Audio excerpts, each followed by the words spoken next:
Pas comme tellement interview suprême. Love supreme, love supreme, love supreme.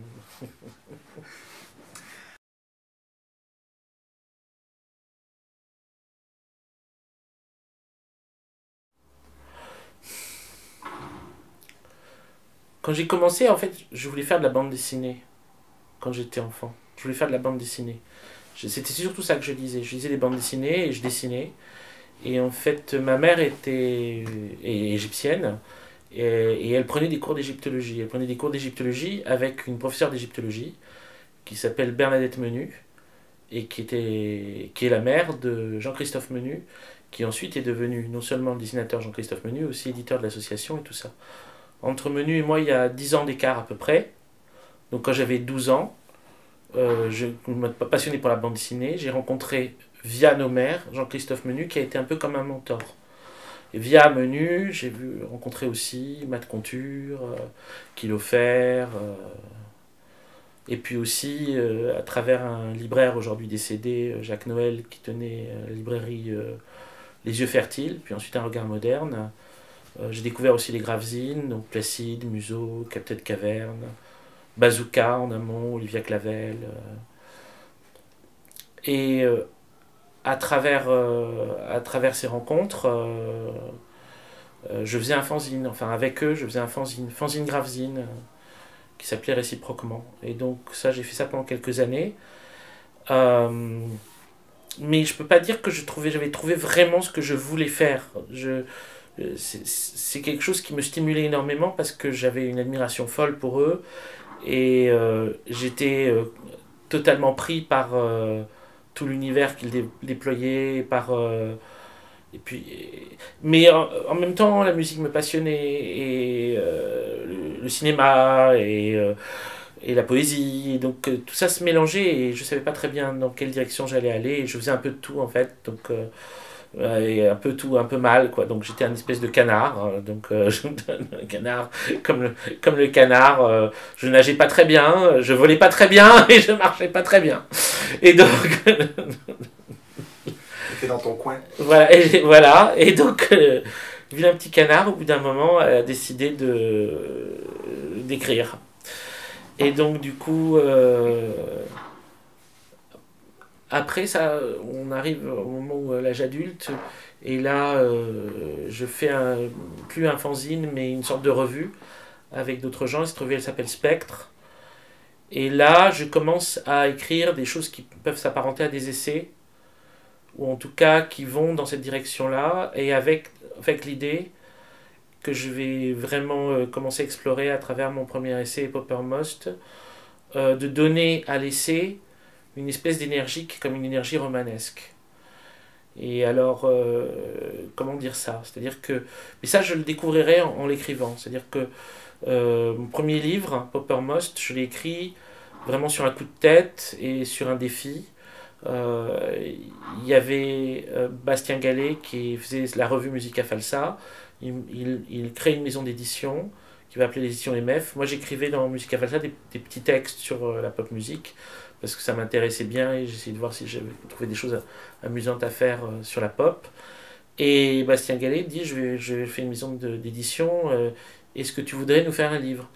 Et donc là, vraiment comme un coup de tête, un défi, et puis parce que j'en avais parlé il y a peu de temps avant à des amis, je lui dis je vais faire un livre sur le mythe de la mort de Paul McCartney. Et puis aussi parce que c'était un livre qui manquait pour moi, c'est-à-dire que c'était un truc qui m'avait passionné, qui m'avait obsédé.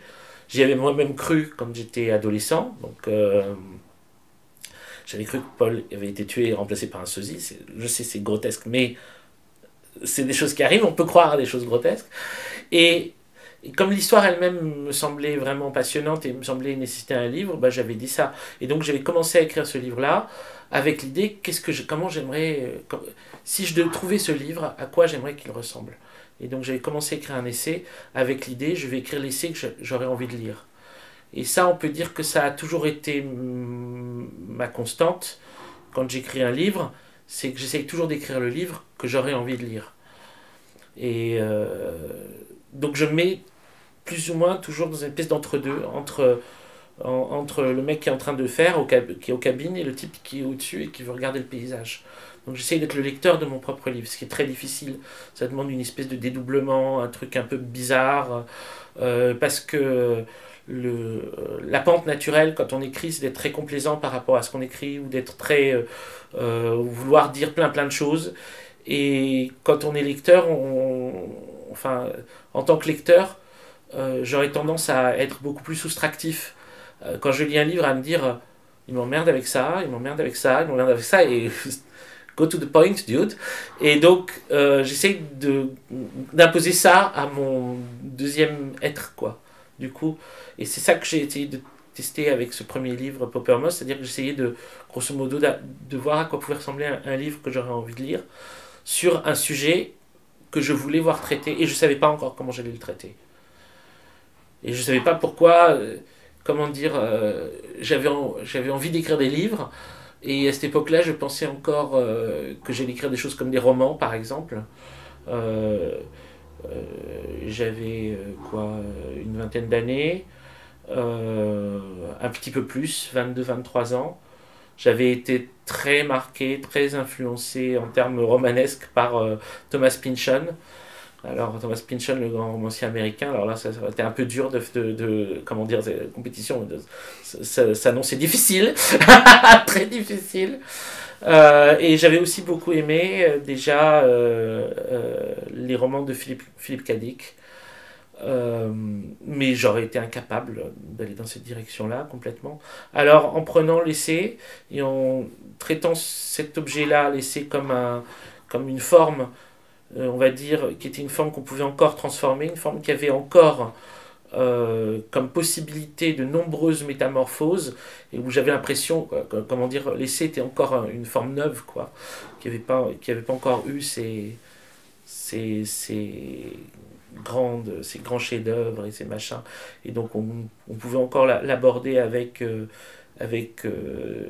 sorte de naïveté. Je me suis dit, bon ben, commençons et voyons. Et donc j'avais commencé, le premier chapitre, je l'avais commencé vraiment comme en imitation quasiment de la forme, description de tableau. Forme qu'on a comme dans Les mots et les choses de Foucault, où il décrit les Ménines, ou des choses comme ça. Enfin, l'idée de commencer en décrivant un tableau, je décrivais la pochette de Sgt Pepper. Donc je décrivais la pochette de Sgt Pepper avec l'idée derrière de décrire cette pochette telle que le voyaient les gens qui pensaient qu'elle parlait de la mort de Paul et de son remplacement. Et ensuite, je commençais à raconter l'histoire de ces fans qui ont cru que Paul était mort et avait été remplacé. Et là, j'arrivais à ce point en me disant, ok, ton livre a commencé, et vois où il te mène.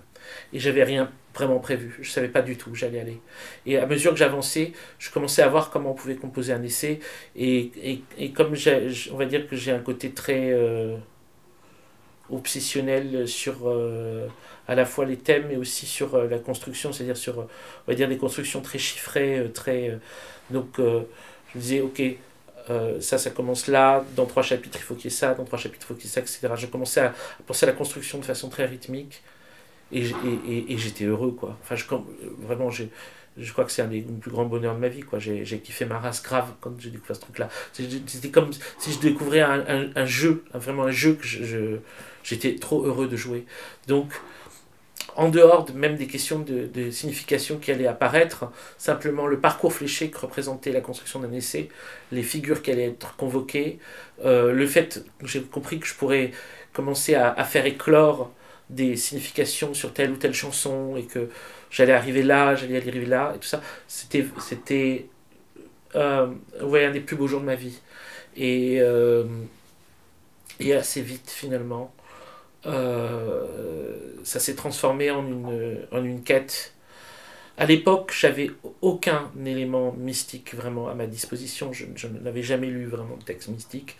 J'étais encore loin d'avoir découvert les gnostiques et toutes ces choses-là. Et pourtant, tous les thèmes étaient là.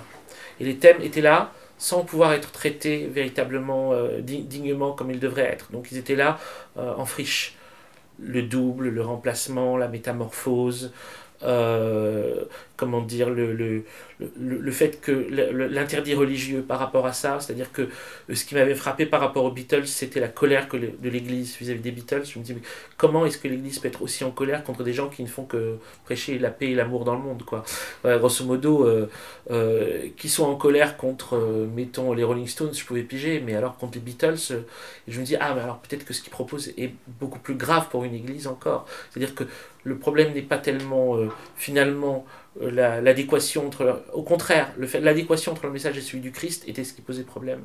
C'est-à-dire que finalement, la proximité des Beatles avec la parole de Jésus, c'est ça qui faisait chier l'Église. Donc ça, on peut dire, c'est quasiment une première porte vers les gnostiques.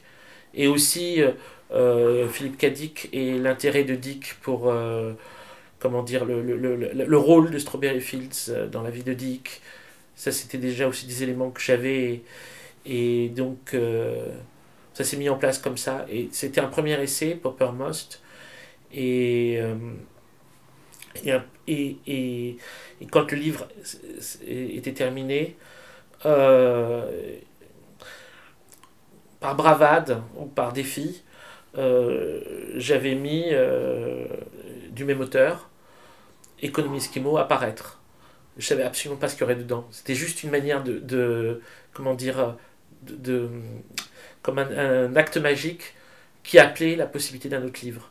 Parce que quand j'avais commencé Poppermost, je me disais, je ferai un essai, et puis après, parce que c'est ce qu'on me demandait, ou c'est ce qu'on me proposait, c'est ce que je pouvais espérer, puis après, j'irai faire la littérature que je pensais faire avant.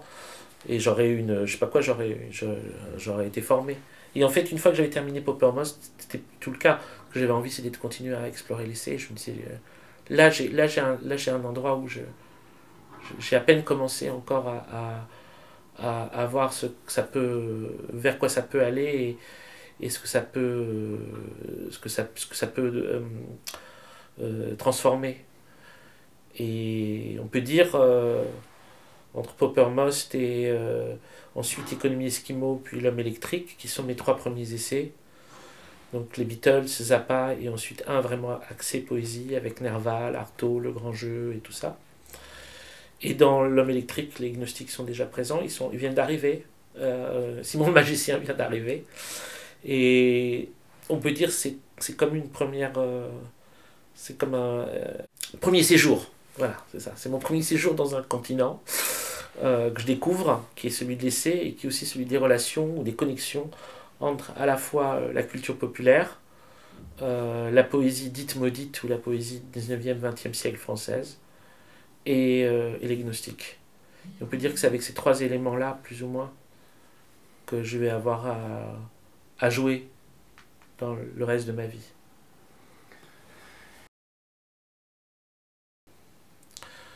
Alors, on peut dire tout simplement, dans le cadre de mon enfance ou de mon adolescence, si on accepte la question de la bande dessinée, mes admirations vont être successivement, enfin mes héros, les Beatles, Zappa, et puis plus ou moins en parallèle, Twin Peaks et les poètes. Et qu'est-ce qu'il y a de si spécial avec Zappa ? Je pense que ce que Zappa apporte de vraiment particulier c'est une forme de lucidité politique très très très aiguë. C'est-à-dire que c'est un contre-champ critique. C'est une manière, comment dire, Zappa ne met jamais à l'aise par rapport à ce que tu crois, veux, pense que tu penses, crois que tu veux, etc. Ouais, Zappa, moi je me sens très mal à l'aise pour parler de philosophes, en particulier des philosophes de l'Occident, mais Zappa a quelque chose de très proche de Nietzsche à ce niveau-là. C'est-à-dire que il a le côté briseur d'idoles.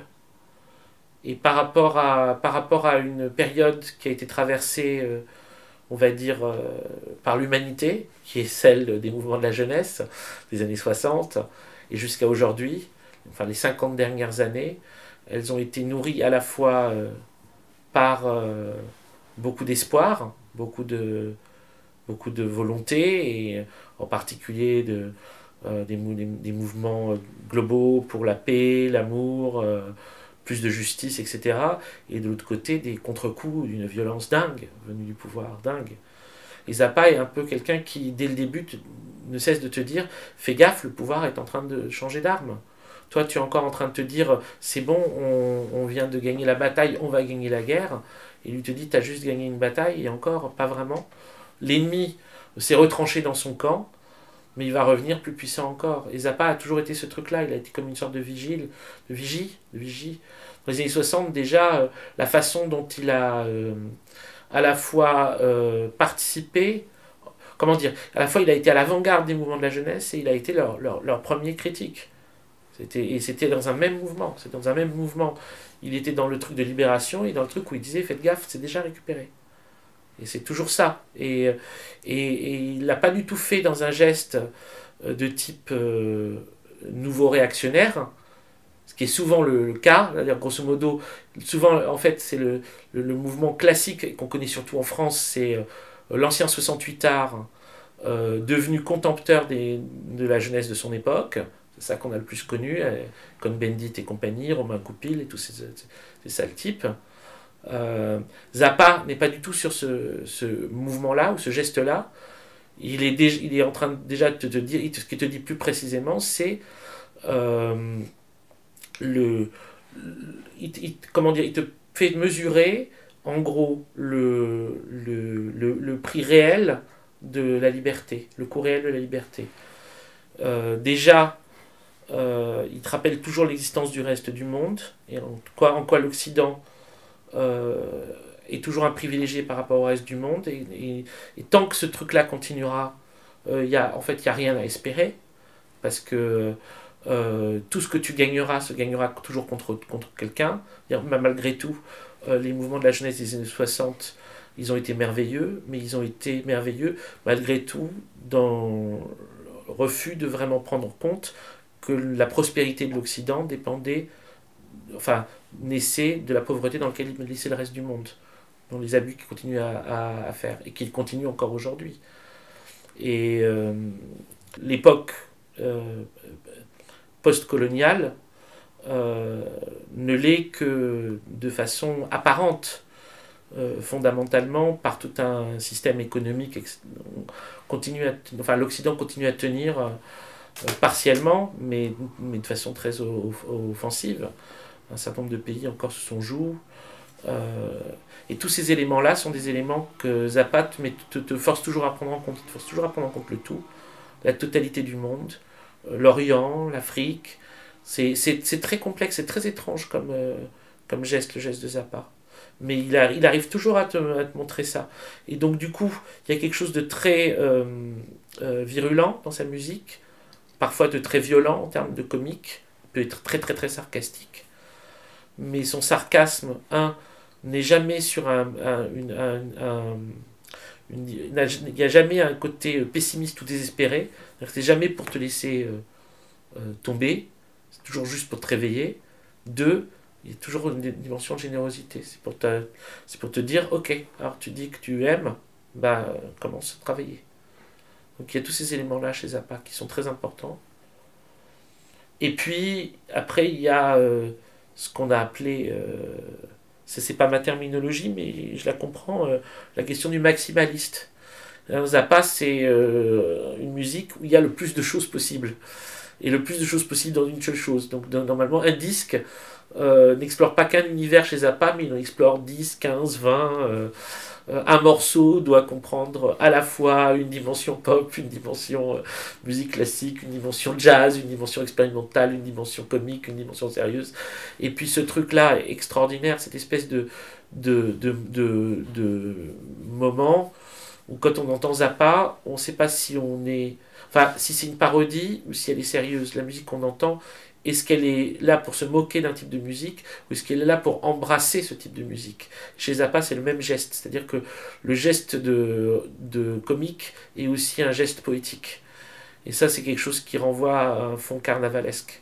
Ça renvoie à la question du carnaval, à la question de de la fête des fous, des sermons joyeux, des processions d'Urnard, enfin tout ce qui était en gros fondamentalement l'esthétique artistique du Moyen Âge, et qui a pu se perpétuer à travers Rabelais, et à travers quelqu'un comme Alfred Jarry. Et pour moi, c'est une même ligne qui passe par Rabelais, qui passe par Jarry, qui passe par Zappa, et qui est la continuation de l'esprit carnavalesque.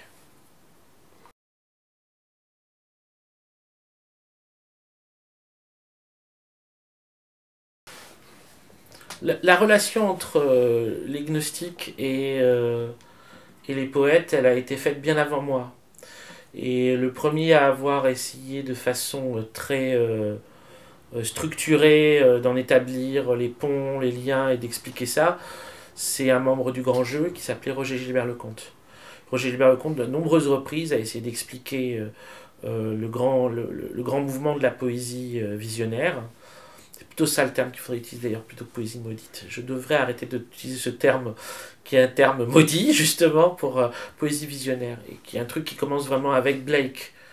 On peut dire c'est Blake et Nerval, les deux premiers grands poètes visionnaires. Et on a Edgar Poe, Baudelaire, euh, Rimbaud, Artaud, un certain nombre. Et Roger Gilbert-Lecomte avait essayé dans plusieurs textes, notamment des textes de conférences ou des notes pour un essai qu'il n'a jamais réussi à écrire, à faire, comment dire, adresser comme une espèce de généalogie de cet acte poétique. Et ça passait par ceux qu'on a appelés les gnostiques, par les kabbalistes, par les soufis, également par un certain nombre de penseurs orientaux, on pourrait dire plutôt les taoïstes en Chine, plutôt les tantristes en Inde, on va dire ceux qui sont du côté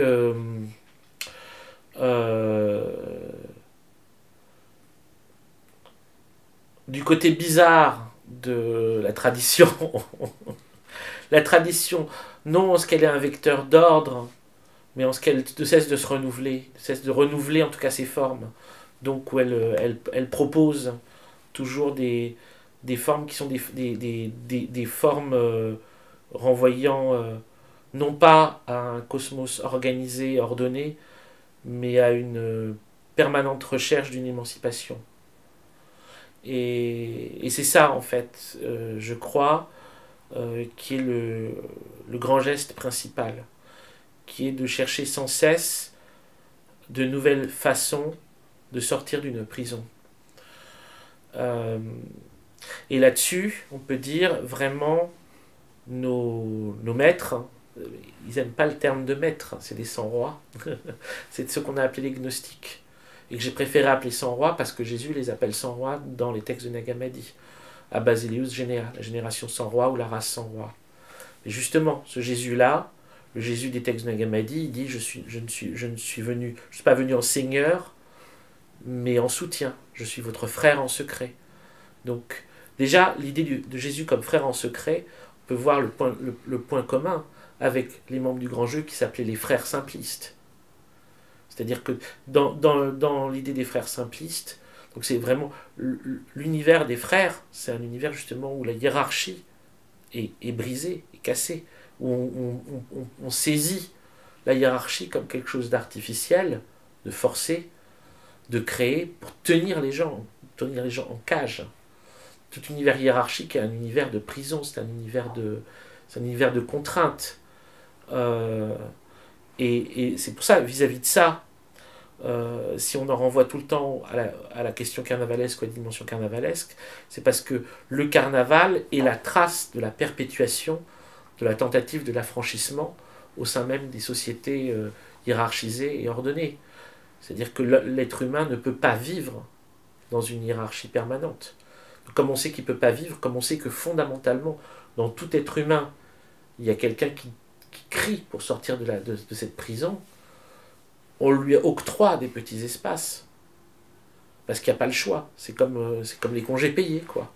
C'est un truc qu'on t'octroie parce qu'il n'y a pas le choix, parce que sinon on sait que les types vont craquer.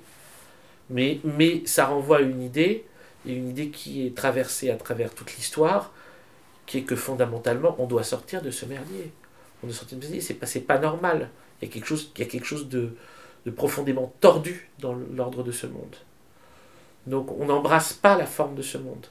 C'est là où ça s'oppose à toutes les formes d'orthodoxie, les formes d'orthodoxie religieuse. Il y a vraiment là on peut dire qu'il y a vraiment une divergence fondamentale. Toutes les formes d'orthodoxie religieuse, dans leur amour de Dieu, elles parlent de l'amour d'un Seigneur. Donc elles parlent, en fait, grosso modo, elles parlent de l'amour d'une hiérarchie, et elles voient dans la hiérarchie de ce monde un phénomène naturel et un phénomène aimable. Donc même les formes religieuses orthodoxes, elles acceptent complètement l'horreur que peut représenter la situation non seulement des hommes sur Terre, et des fois des peuples entiers sur Terre, sous le joug des autres, mais des animaux. Il y a à ce niveau-là, il y a une cohérence, on va dire, des orthodoxies religieuses, dans le sens où elles aiment l'injustice. Elles aiment l'injustice parce que le monde dit naturel est injuste. Pour pouvoir y injecter de la justice, il faut combattre contre cette forme-là. Il faut se dire, cette forme-là, c'est une forme qui nous a été imposée quasiment de l'extérieur, et il faut la dynamiter. Et de même, la question du temps, elle est soumise aux mêmes questions. À part dans le monothéisme, enfin, précédant le monothéisme et se continuant à côté de la création du monothéisme, toutes les traditions religieuses ont admis la notion de la métempsychose. Il n'y a que le monothéisme qui dit pas de métempsychose. Donc pas de transformation, pas de réincarnation, pas de retour, etc. Seul le monothéisme, à ma connaissance. Oui, l'athéisme aussi. Mais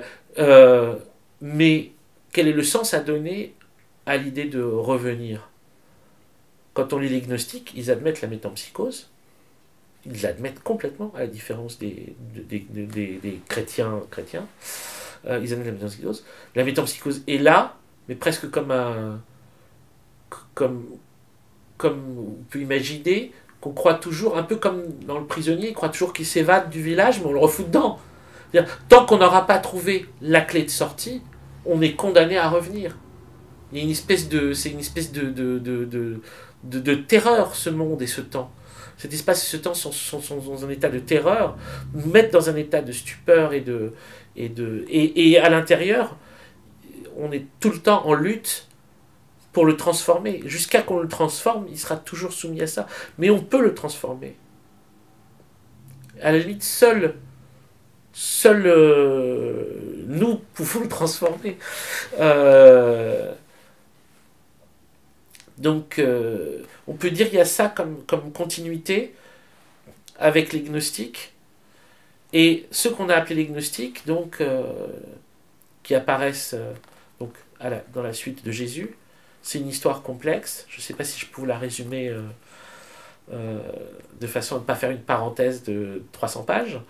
En gros, alors que le christianisme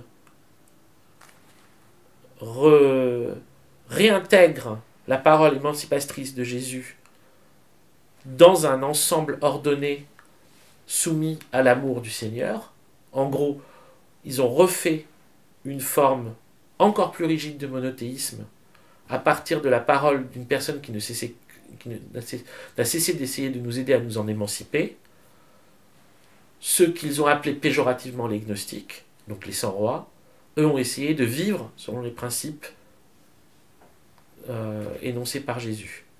Ils ont été persécutés et exterminés, mais leur pensée, leur parole, leur vision n'a cessé de continuer à se transmettre. Elle s'est transmise sous le manteau, on pourrait dire, à travers les deux autres monothéismes. C'est-à-dire que moi j'en crois à Gershom Scholem, qui estime que la Kabbale s'est inspirée des gnostiques, les kabbalistes sont inspirés des gnostiques, le Sefer Yetzirah de façon est ultérieur à tous les textes gnostiques, et on y retrouve, sous un autre nom, mais tous les principes de la syzygie et toutes ces choses-là. Donc je veux bien croire que les kabbalistes, en fait, sont au sein du judaïsme des gnostiques masqués, et les soufis dans l'islam. Et les soufis dans l'islam, ça, nombreux sont ceux qui l'ont dit, Henri Corbin, etc. Donc, on a eu dans les monothéismes même les continuations de la tentative émancipatrice des 100 rois, et il y a eu plusieurs étapes, la plus grosse étant celle des Cathares, et l'extermination des Cathares étant, on va dire, le moment de force du christianisme, qui ont réussi à exterminer une population entière de 100 rois. Mais ça n'a jamais totalement cessé, et arrivé à la fin du XVIIIe siècle, XIXe siècle, alors que les monothéismes eux-mêmes commencent à s'épuiser, commencent à rentrer dans l'opposition, commencent à ne plus être d'actualité, alors que se déploie rationalisme, athéisme, matérialisme, etc., apparaissent une autre manière de transmettre les informations visionnaires, qui sont les poètes. Et c'est là où ils apparaissent. Il faut dire qu'on a une histoire de la poésie visionnaire, une grande histoire de la poésie visionnaire, qui démarre avec Blake, et qui, dans les figures les plus célèbres, on va dire, s'achève autour de l'après-deuxième guerre mondiale, avec Artaud.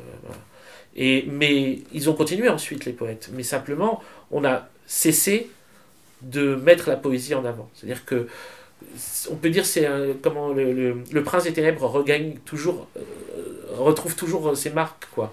C'est-à-dire on pourrait dire c'était un grand échec du prince des ténèbres que l'existence de la poésie.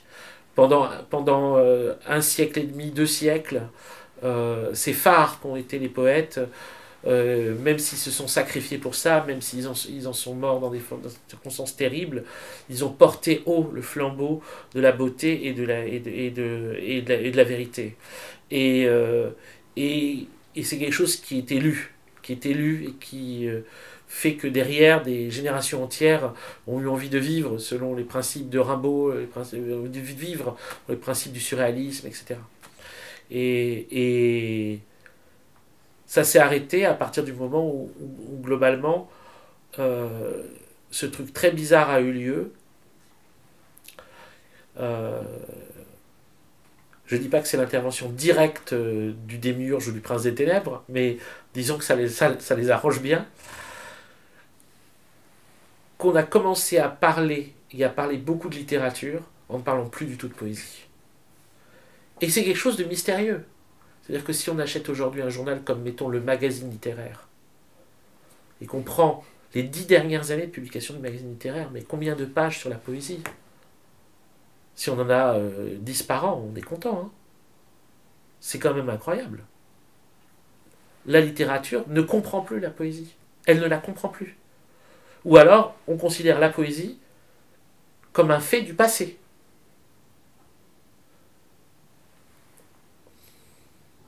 Ce qui fait, du reste, qu'on ignore de façon hallucinante les très grands poètes visionnaires des années 70, par exemple. Et que une œuvre comme celle de Christian Gabriel Guézricor, par exemple, qui à mon avis est absolument fondamentale, est assez peu connue, assez peu lue. On connaît un peu plus Stanislas Rodansky, et pas énormément non plus Ivan Štešeglov, mais et quant aux autres, bon, même problème, quoi. Enfin, André Ardelais et tout ça, c'est des auteurs qui sont lus par des niches. Il faut vraiment, à mon avis, il faut vraiment questionner ce fait. C'est pas comme si c'était un fait de nature. C'est pas comme si naturellement la poésie avait arrêté de s'écrire. C'est un fait de culture, c'est-à-dire culturellement, au niveau d'une civilisation entière, on a décidé de se passer des poètes. On a décidé de cesser de les mettre en avant. Et ça raconte quelque chose. Ça raconte quelque chose, pas seulement sur l'époque, mais dans un geste global, sur à chaque fois qu'on trouve peut-être une solution pour sortir de la prison, bah, contre-coup d'une violence folle. Parce que c'est la même chose qu'à un niveau politique. À un niveau politique, mais ça n'est pas dans l'intérêt de tout le monde que les hommes soient libres. Il y a des personnes qui perçoivent comment dire, des désagréments. Donc du coup, comme ce n'est pas dans l'intérêt de tout le monde que tout le monde ce n'est pas dans l'intérêt de tout le monde que tout le monde soit libre, de la même façon, à un niveau culturel, intellectuel, comme à un niveau métaphysique, comme à un niveau spirituel, il y a un combat, il y a une lutte qui s'établit, qui est là depuis très longtemps. Et quelqu'un qui la résume très très bien, un des prophètes qui en parle le mieux, c'est Mani, c'est le prophète Mani. Mani voit toute l'histoire de l'humanité, mais toute l'histoire de chaque homme, comme l'histoire de l'ensemble de l'humanité. Et pour lui, c'est presque une histoire interespèce, c'est une histoire de la nature, comme une lutte entre la lumière et les ténèbres. Et chez Mani, tout est mélange. Alors là, petite parenthèse, mais le terme auquel on a associé Mani, manichéen, dit exactement le contraire de ce qu'a dit, vu ou fait Mani. Et ça, c'est d'une violence folle. C'est comme si pour parler de quelqu'un de profondément guéri, on disait un gandhiste. Vous voyez, c'est la même idée. Ce serait de dire, je sais pas quoi, Bush ou Trump est drôlement gandhiste. Alors quand on dit de quelqu'un qui est drôlement manichéen, c'est la même insulte pour moi. C'est d'avoir accolé à une personne qui a lutté de toutes ses forces contre l'idée d'un monde où seraient séparées la lumière et les ténèbres, où il y aurait des gens qui seraient du côté du bien, des gens qui seraient du côté du mal, personne qui a essayé d'expliquer que ça ne se passait pas comme ça. C'est lui à qui on a attribué on lui a attribué ce défaut. Pour moi, c'est d'une violence folle, et rien que ça, déjà, ça me met en guerre contre le christianisme et son injustice fondamentale. Mani, l'idée de Mani, c'est que les principes de lumière et de ténèbres étaient séparés à l'origine, et que dès qu'on est rentré dans le temps a été le lieu du mélange dans chaque cœur, dans chaque peuple, dans chaque élément entre la lumière et les ténèbres. On peut dire chaque homme a une part de lumière, une part de ténèbres. Mais Mani disait ça pourquoi? Parce qu'il disait aussi chaque tradition a une part de lumière et une part de ténèbres.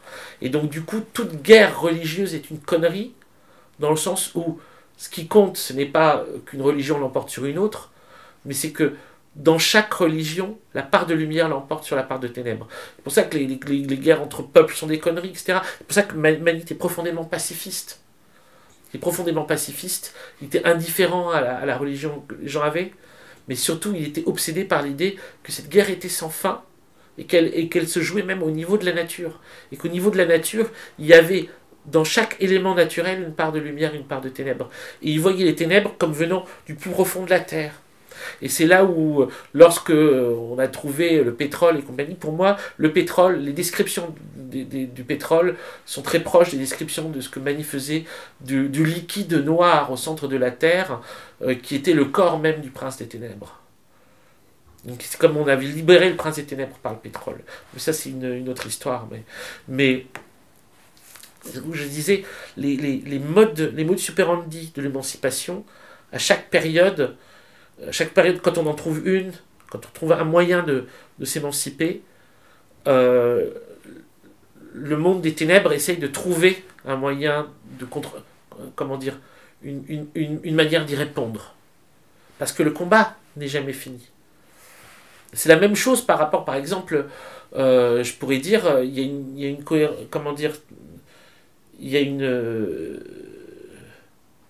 on retrouve une découpe de ce genre-là. La question à savoir, on trouve une arme pour s'émanciper, mais de l'autre côté, on récupère cette arme pour nous remettre en servitude, sur la question de l'humour. C'est quelque chose qui m'a beaucoup obsédé. Pourquoi est-ce qu'il y a un humour qui fait grandir, un humour qui fait rapetisser? Et pour moi, l'opposition, elle se jouait par exemple entre Harakiri et le Splendide. Et Harakiri, c'est un humour d'émancipation. Or, le Splendide, qui semble venir de Coluche et d'Harakiri, utilise les armes provocation, transgression, humour bête et méchant, etc., mais pour renvoyer les pauvres à leur pauvreté et conserver les privilèges, que les privilégiés gardent leurs privilèges. Et donc on peut dire c'est l'arme qui avait été trouvée par Harakiri, qui était une arme d'émancipation, ils l'ont pas dit comme ça, ils ont juste trouvé des choses pour eux rire de monde terrible dans lequel ils étaient et des horreurs qu'ils vivaient. Ils avaient réussi à être souverains par rapport à ça à travers le rire. Et derrière, évidemment, des êtres beaucoup plus ténébreux qu'eux sont dit cool, on prend ça, et puis par contre, ça nous sert à taper sur d'autres. Il y a quelque chose de libératoire dans Harakiri, et dans la façon dont Harakiri va être récupéré derrière, quelque chose de profondément humiliant, triste, attristant, terrifiant, etc.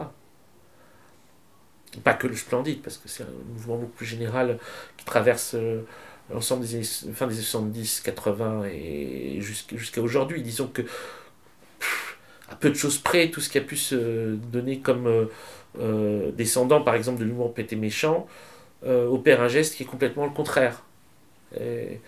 Et ça, c'est quelque chose qu'on retrouve un peu partout, toujours. C'est-à-dire que quelque chose qui a un geste de profonde libération peut être utilisé ensuite dans un mouvement inverse. À partir du moment, en fait, c'est une question d'orientation. Et on voit qu'est-ce qui te libère pas, qu'est-ce qui te fait prendre conscience, qu'est-ce qui te met dans l'illusion, etc., etc. Et donc, du coup, pour moi, il y a une cohérence de traiter de finalement tous les sujets liés au poétique ou à l'artistique, avec les outils de la gnose ou de métaphysique de type gnostique. C'est partout. Et partout, on peut, que ce soit dans le cinéma, dans la série télévisée, dans la musique, dans la littérature, on peut y aller avec un regard, on va dire, sensibilisé sur ces questions-là, et dire... Qu'est-ce que ça me raconte? Est-ce que ça me raconte quelque chose qui me fait grandir, ou est-ce que ça raconte quelque chose qui me fait rapetisser? Est-ce que ça raconte quelque chose qui me libère, ou est-ce que ça raconte quelque chose qui m'enferme? Est-ce que ça raconte quelque chose qui me permet de me réapproprier ma puissance? Ou est-ce que ça raconte quelque chose qui en fait me sépare un peu plus de ma puissance, ou me dit, pour avoir cette puissance, tu dois la déléguer à tel mec, qui va la déléguer à tel mec, qui va la déléguer à tel mec? Grosso modo, est-ce que ça te sort de hiérarchie, ou est-ce que ça te fait re-rentrer dans une hiérarchie? Est-ce que ça te sort de l'idolâtrie, ou est-ce que ça te fait rentrer dans une nouvelle idolâtrie? Parce qu'ils ont toujours lutté aussi avec cette question-là. C'est-à-dire qu'en gros, aussi, dans le geste gnostique des Beatles, c'est d'avoir essayé de transformer leur statut, qui était un statut de star internationale, en vecteur de métamorphose. Là, on revient sur le sujet de mon premier bouquin, Poppermost. Mais c'était ça. Et c'était pour ça que les fans ont dit, ils ont tué Paul, ils l'ont remplacé par un sosie. Parce que l'idée que les Beatles aient changé de nature faisait que ceux qui étaient initialement des fans devaient cesser de l'être. Et les deuxièmes Beatles ne tolèrent pas le fan, puisqu'ils ne font plus de concerts, ils n'ont plus d'apparitions publiques, etc. C'est plus que des albums. Ces albums, ils ne parlent que des gens dans leur solitude et de la poésie qu'ils peuvent trouver dans leur vie. Day in the Life, enfin, à partir même de Revolver, mais tous les disques racontent ça. Et donc, du coup, tout ce qui est la relation autorisée de l'artiste pop, qui est celui finalement que la société lui autorise, qui est en fait d'enfermer les gens qu'il est supposé libérer dans le statut de fan. À ce moment-là, les Beatles disent ça, on n'en veut plus. Le côté fan, on n'en veut plus. En gros, ils font un espèce de grand geste qui est de libérer les fans de leur servitude de fans. Et de leur renvoyer en même temps à leur solitude. Et c'est ce geste-là, on peut dire, qui est leur premier grand geste de type gnostique ou leur premier grand geste de type sans roi. C'est-à-dire dire, on arrête les concerts, Pourquoi ils arrêtent les concerts? Pas parce qu'ils n'aiment pas jouer en public, parce qu'ils peuvent plus jouer en public. Parce qu'en gros, jouer en public, ça veut juste dire voir des foules de gens en train de hurler continuellement. C'est une image horrible. Imagine, eux, ils ont envie de voir l'humanité libérée. Ils arrivent quelque part et ils voient des personnes qui leur demandent juste on va être votre disciple, on va être votre disciple, on veut vous adorer, on veut vous admirer, etc. Ils deviennent juste le jouet d'une idolâtrie. Et c'est un geste d'une très grande puissance. Ils disent ça, on arrête, ça, c'est pas possible, on arrête. Donc du coup, on va donner le message autrement. L'autre geste, c'est le moment où ils se font pousser des moustaches. Aujourd'hui, ça a l'air de rien, c'est juste, on dit bon, il veut juste poser une moustache, mais c'est presque un geste politique à ce moment-là, la moustache. C'est-à-dire c'est avant, ils avaient leur gueule d'ange, qui étaient des gueules adorées, c'était des espèces de gueules d'idoles. Et les filles, elles dormaient avec des oreillers, avec la tête des Beatles, elles avaient chacune leurs Beatles préférés. Ils étaient devenus des sortes de fétiches sexuels. C'était quasiment comme des poupées gonflables, quoi, des Beatles. Il y aurait pu avoir des poupées gonflables Beatles avec des bites gonflables. Ça aurait pu. C'était pas loin. On était dans cette esthétique-là. D'un coup, quand ils font pousser une moustache, ça leur fait des sortes de têtes mélancoliques. C'est ça, une espèce de moustache, des moustaches tombantes. Les looks avec moustaches tombantes. Lennon avec ses lunettes, ses moustaches tombantes. On change complètement d'univers. Déjà, ils cessent de se ressembler et d'être ces espèces de cas de figure comme des modèles, quoi, comme des limites des clones. Et donc, ils rentrent dans une espèce de singularité. Et en plus, ils commencent à dire, voilà, nous, on rentre dans une histoire qui est une histoire de recherche ou de quête personnelle et tout ça. Et donc, du coup, c'est fini ce truc d'adoration et d'admiration. Ils sortent du truc sexy. Et puis en plus, après, ils vont de toute façon afficher leur amour, Yoko Ono ou Linda ou machin. Enfin, il va y avoir un truc qui est un geste aussi pour vraiment en finir avec le côté star et fan, quoi. Je veux dire, il y a toute une histoire dans la pop. Toute la pop peut être analysée selon des questions liées à servitude, émancipation, quel geste a été fait dans cette direction-là, quel geste a été fait dans celui-là. Fonction du concert, fonction de l'album, conséquences, même orientation politique donnée. Ces trucs-là, à chaque fois, il y a des signes qui sont lancés par rapport à des orientations politiques qui sont données dans des disques de pop musique en permanence. En permanence. Donc ces choses-là, pop ou soul, hein, ou funk, mais pour moi, le pop est générique, ça comprend tous les types de musique populaire. Mm.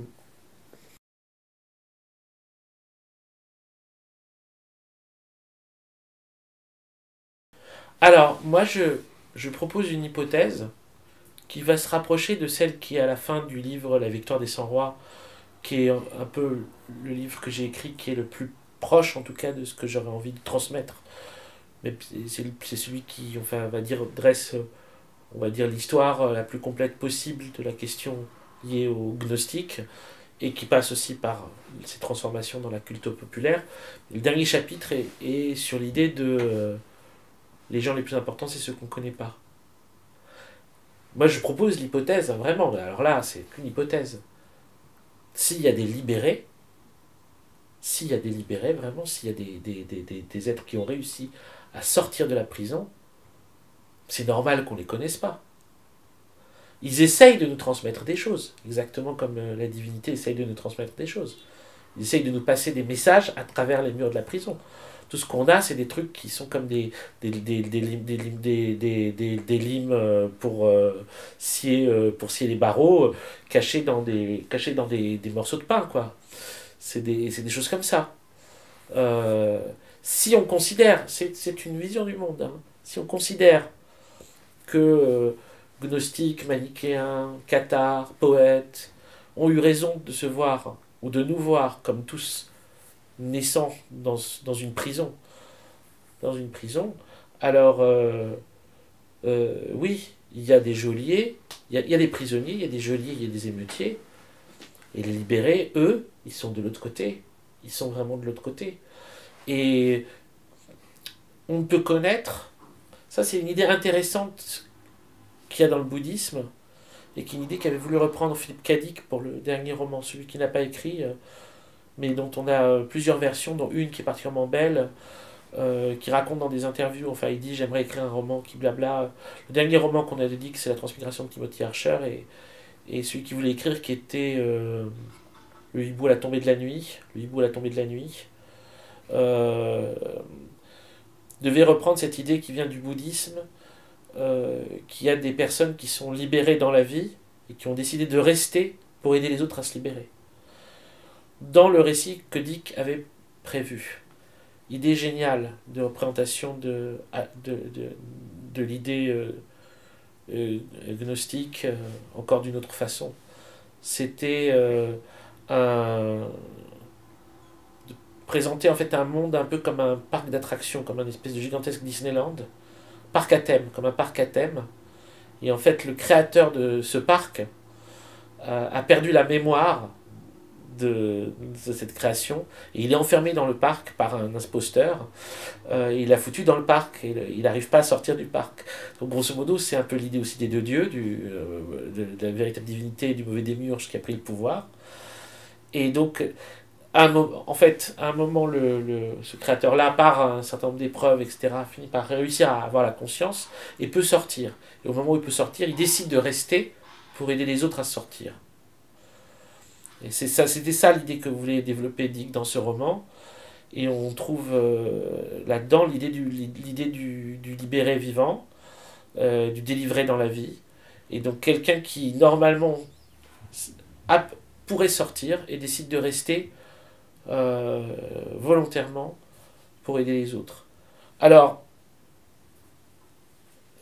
il y en a probablement eu un certain nombre, mais pour autant, je ne sais pas dans quelle mesure ces libérés ne déciderait pas, malgré tout, d'opérer de façon presque microscopique. C'est-à-dire, moi je verrais ça comme ça, je verrais ça comme ces inconnus que vous rencontrez dans la rue et qui vous disent des choses bizarres, hein, mais qui après prennent beaucoup de sens pour vous.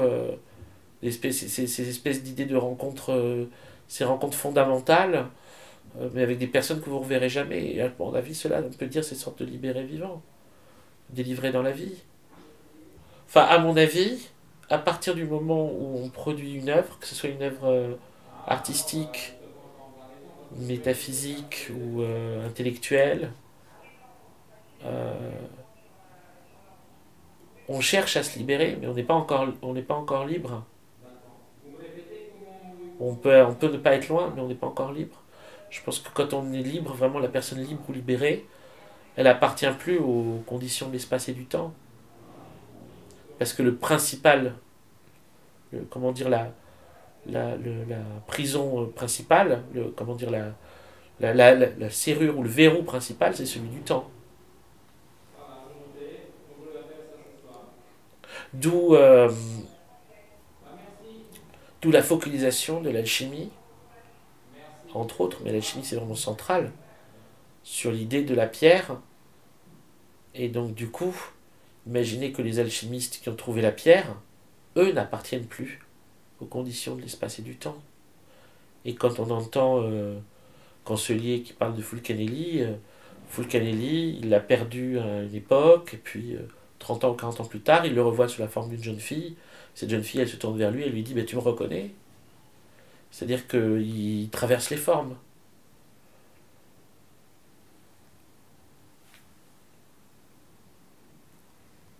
Donc, oui, je ne sais pas. Je ne sais pas. J'ai des fois eu cette impression. J'ai des fois eu cette impression, en tout cas, de voir le reflet de quelqu'un qui fut dans le regard de quelqu'un qui est. Et je ne sais pas si c'est une illusion, une ressemblance ou un signe. Mais, mais je pense que quand c'est Eugène Cancellier qui dit ça de Fulcanelli, c'est rien de tout ça. C'est vraiment que Fulcanelli peut réapparaître à un moment sous la forme d'une jeune fille et lui dire bah alors tu me reconnais. Et je dirais le libéré il fait ça. Le libéré il peut faire ça. Un homme libéré il apparaît sous la forme qu'il veut. Il vient vous visiter sous la forme d'un chat ou sous la forme d'un oiseau. Il a accès à toutes les formes. Donc du coup, aucun des noms que l'on connaît, nous, ne s'y prête vraiment, dans le sens où on ne les connaît que sous une seule forme. Peut-être que Rimbaud, aujourd'hui, traverse le monde comme un aigle, mais je ne le sais pas. Si je le dis, c'est de l'ordre de l'hypothèse.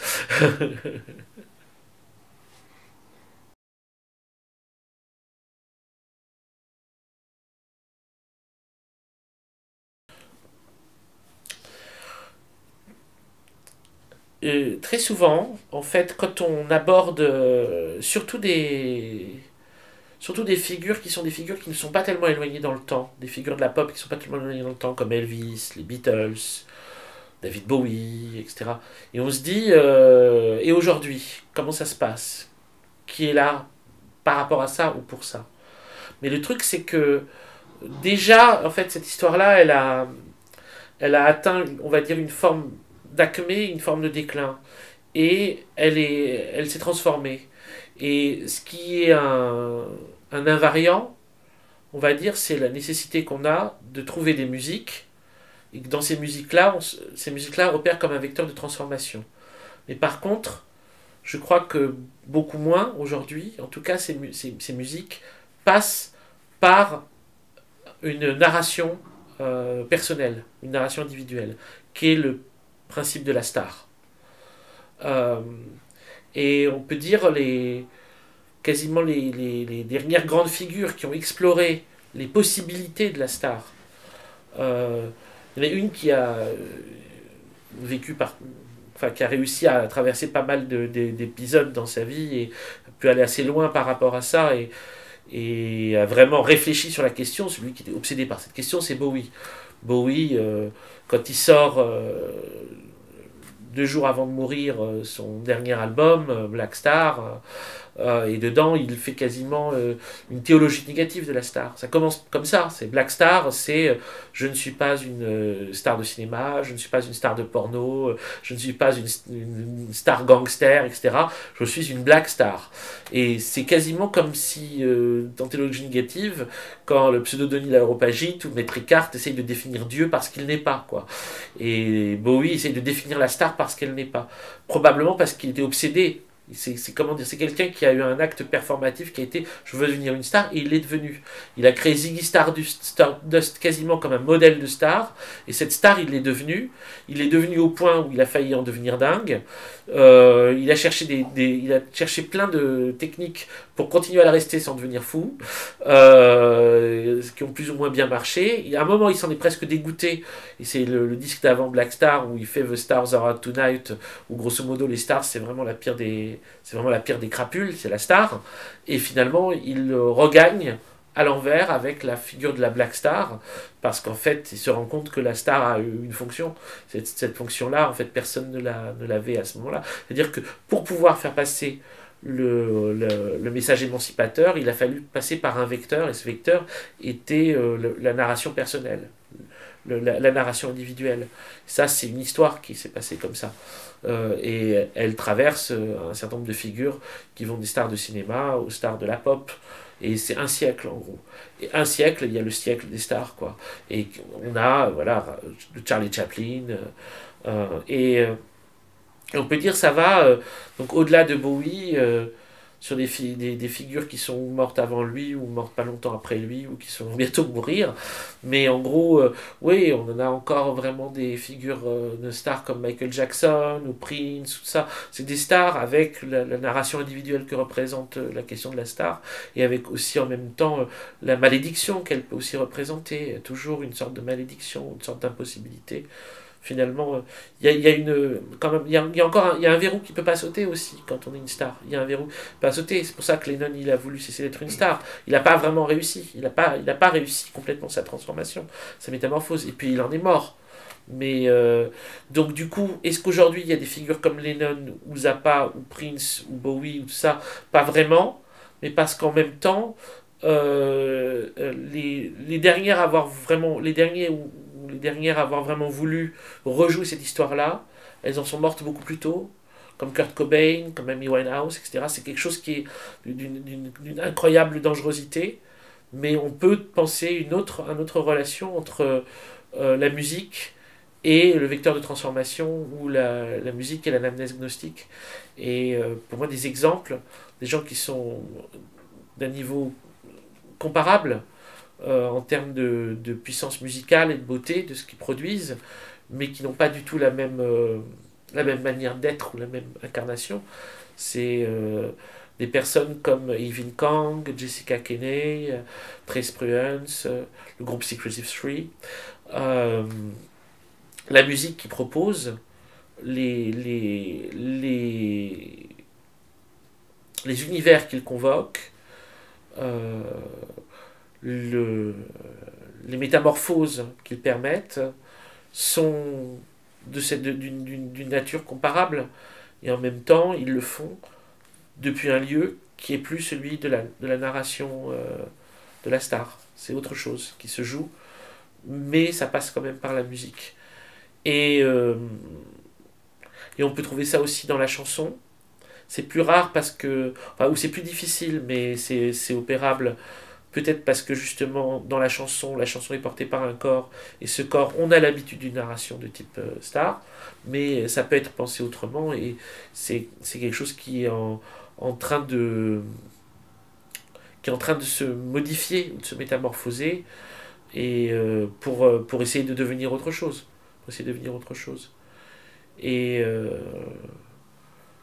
Et je doute pas que les années qui viennent... L'autre truc aussi, c'est un facteur économique. C'est que c'était soutenu aussi parce qu'il y avait une économie de la pop qui n'est plus aujourd'hui. Et c'est plus difficile pour des gens de gagner de leur vie en faisant de la musique. C'est incroyablement plus difficile. Il n'y a plus l'économie qu'il y avait dans les années 60, 70 ou 80 par rapport à la production de disques. Parce qu'ils l'ont cramé, ce truc-là. Comme il n'y a plus cette économie-là aussi presque au cinéma, ou machin, où il y a encore des stars de cinéma, un petit peu, mais il n'y a plus la nécessité pour une société d'en trouver, que ce soit d'un côté pour les gens qui les regardent ou qui les écoutent ou qui les admirent comme modèle pour leur propre transformation, parce qu'ils ont servi de ça, de modèle d'identification pour leur propre métamorphose, et de l'autre côté, pour faire des sous. Comme les deux choses ne se retrouvent pas, la métamorphose s'opère à un autre niveau. Par exemple, on ne peut pas dire que les acteurs qui jouent dans des séries télévisées soient des stars. Je pense pas. Je sais pas comment on considère dans Lost Matthew Fox, Evangeline Lilly ou Terry O'Quinn, mais je doute qu'on dise que ce soit des stars. Je pense pas que ce soit des stars. Michael Emerson, ça c'est pas des stars. Donc les acteurs de séries télévisées, déjà autre chose qu'un acteur de cinéma. Déjà plus une star. Déjà autre chose, sa fonction elle est ailleurs. Comme en plus les séries sont chorales, souvent, ça c'est une forme étendue, où il n'y a plus l'obsession sur une figure, et donc il y a une circulation aussi autre. C'est-à-dire que déjà on voit que dans la forme de la fiction télévisuelle, on n'a plus besoin de cette forme pour pouvoir passer, on va dire, de l'information visionnaire. Le plus important dans l'art, c'est qu'il puisse passer l'information visionnaire. Sa fonction, elle est là. Et si à un moment elle a eu besoin de la star, elle a eu besoin de la star. Mais si à un moment elle n'en a pas besoin, elle n'en a pas besoin. Elle peut passer autrement. Quand on pense aux poètes du 19e siècle, on les voit presque comme des stars. Rimbaud, il a un côté Jim Morrison, ou Jimi Hendrix. On voit bien la continuité. Mais on peut aussi penser que ce qui est le plus important, c'est ce qu'ils ont pu faire passer. Et cette chose-là, elle peut passer sans qu'il y ait forcément cette narration individuelle. Par exemple, cette narration individuelle, on ne l'a pas du tout pour les gnostiques. On connaît vaguement 2-3 figures qui sont des figures mythiques, on n'est même pas sûr, mais les auteurs des textes, on ne les connaît pas. Et puis alors, on ne les a pas du tout pour les kabbalistes. Quasiment pas. Quand on pense aux kabbalistes, en termes de narration individuelle, c'est très pauvre. C'est vraiment... on n'a quasi rien. Donc on peut très bien avoir de l'information visionnaire qui passe, sans qu'on ait forcément une narration. Narration là, on l'a beaucoup pour les soufis, on l'a beaucoup pour les poètes, on l'a beaucoup pour les stars, Mais on peut avoir des formes et il peut y avoir des formes qui intègrent la narration individuelle et qui passent pas forcément par les mêmes, les mêmes circuits. C'est-à-dire que on pourrait avoir des stars pour d'autres choses que pour, mettons, du cinéma ou de la musique ou de la poésie. Il faut voir. Disons que l'un n'est pas forcément lié à l'autre. Ça peut se jouer autrement. Donc du coup, si aujourd'hui on aborde le terrain de la musique, on peut l'aborder aussi en dehors de ce terrain-là et trouver des choses qui sont tout aussi fortes, tout aussi marquantes et permettant le même type de transport. Et là, on peut revenir à Bowie. On peut revenir à Bowie parce qu'on peut dire que Bowie passe par toutes ces étapes-là à travers ces différents masques. C'est-à-dire que Ziggy Stardust, c'est Bowie qui veut devenir une star. Il l'atteint, il devient Ziggy Stardust, et après, de Ziggy Stardust, il passe à ces formes mutantes que sont Aladdin Sane ou Halloween Jack, mais il tombe dans le Finn White Duke, qui est la forme fasciste de la star. Quand il atteint ce truc-là, où il dit, c'est quand il commence à se mettre à penser, il prend beaucoup de cocaïne, et il est dans une espèce d'état complètement second. C'est le moment où il arrive à New York, et il vit comme un roi. C'est ce qu'il racontera dans Lazarus, dans son dernier album. By the time I came to New York, I was living like a king. Et après, j'ai perdu tout mon argent parce que je cherchais ton cul. C'est ça qu'il dit dans la chanson. Mais ce qui se passe vraiment, c'est vrai. C'est comme Bowie il atteint sa forme star, qu'il arrive à New York. Dès qu'il arrive à New York, il vit dans une espèce de gigantesque loft dans un hôtel. Et il a rendez-vous avec Elizabeth Taylor. Elizabeth Taylor lui propose de jouer dans un film où il jouera avec elle, Ava Gardner, etc. Bon, ok, le mec, il a atteint la star en quelques années, et il est encore très très jeune. Et il prend beaucoup de cocaïne, il devient un peu fou, et là, il est persuadé qu'il va être appelé à devenir le nouveau Premier ministre britannique, parce que le pays va opérer une transition vers le fascisme. Il dit le pays va opérer cette transition vers le fascisme, il va être appelé à être le Premier ministre pendant cette transition vers le fascisme. Donc il est persuadé, c'est comme un cauchemar. Hein. Il n'en est pas super content. Parce que quand on te dit Bowie, je peux pas, veut devenir nazi ou tout ça, c'est pas ça. C'est plus Bowie sent qu'il a en lui la possibilité d'être un leader fasciste, et que ça va être utilisé pour transformer le monde en une prison encore pire. Donc en fait, ce qui se passe, c'est qu'il se dégoûte de sa propre fonction de star. C'est pour ça qu'il va partir à Berlin et qu'il va faire ses albums low profile. C'est vraiment le truc low profile. Et après, bon, la cocaïne va revenir et ça va donner les années 80. Enfin, en gros, dans son parcours, il vit vraiment le zénith et le nadir de la même fonction qui est la fonction de la star. Donc si la fonction de la star, à un moment, elle pose problème, c'est pour les mêmes raisons qu'elle était à un moment un vecteur de transformation, comme elle est un vecteur d'identification profonde. Cette identification, elle peut être récupérée pour un investissement qui est un investissement fasciste, comme elle avait pu être, propice à un investissement révolutionnaire. C'est, c'est-à-dire que c'est une fonction qui a une très forte intensité, un pôle qui a une très forte intensité. Et donc du coup, on est fasciné par ce truc-là. Ce que ça produit, c'est toujours...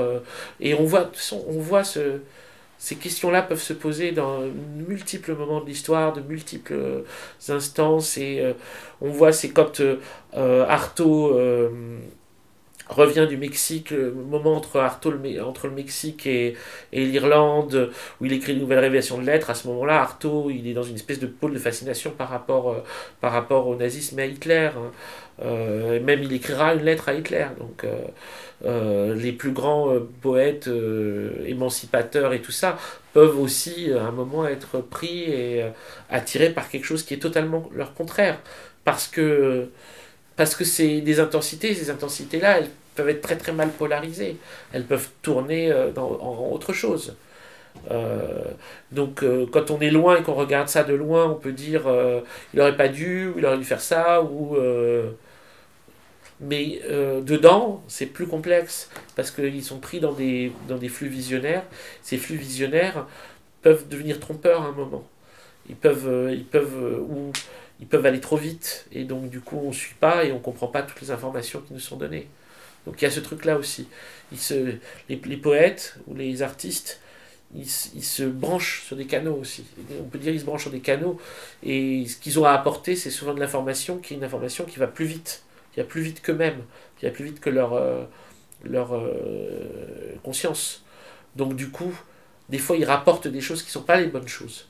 Mais on ne peut pas non plus leur reprocher, parce que leur fonction n'est pas de trier, leur fonction est d'apporter l'information la plus claire, la plus pure possible. C'est pas un poète de nous dire comment agir. Il nous dit ce qu'il voit, il nous dit ce qui va se passer.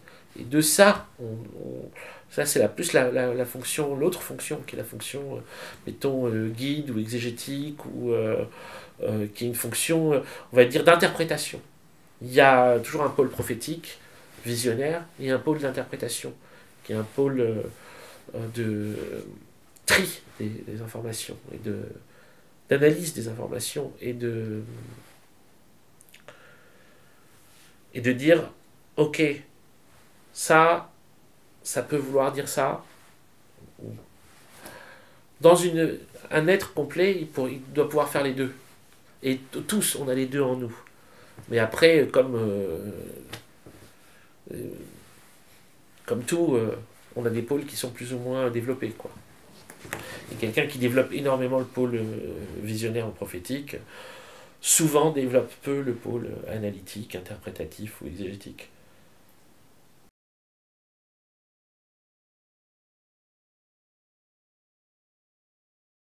Je pense qu'il faut pas opposer l'individu et le collectif, mais voir que chaque personne a les deux pôles en soi, et que donc c'est la part massive de l'individu qui ne peut plus être émancipée.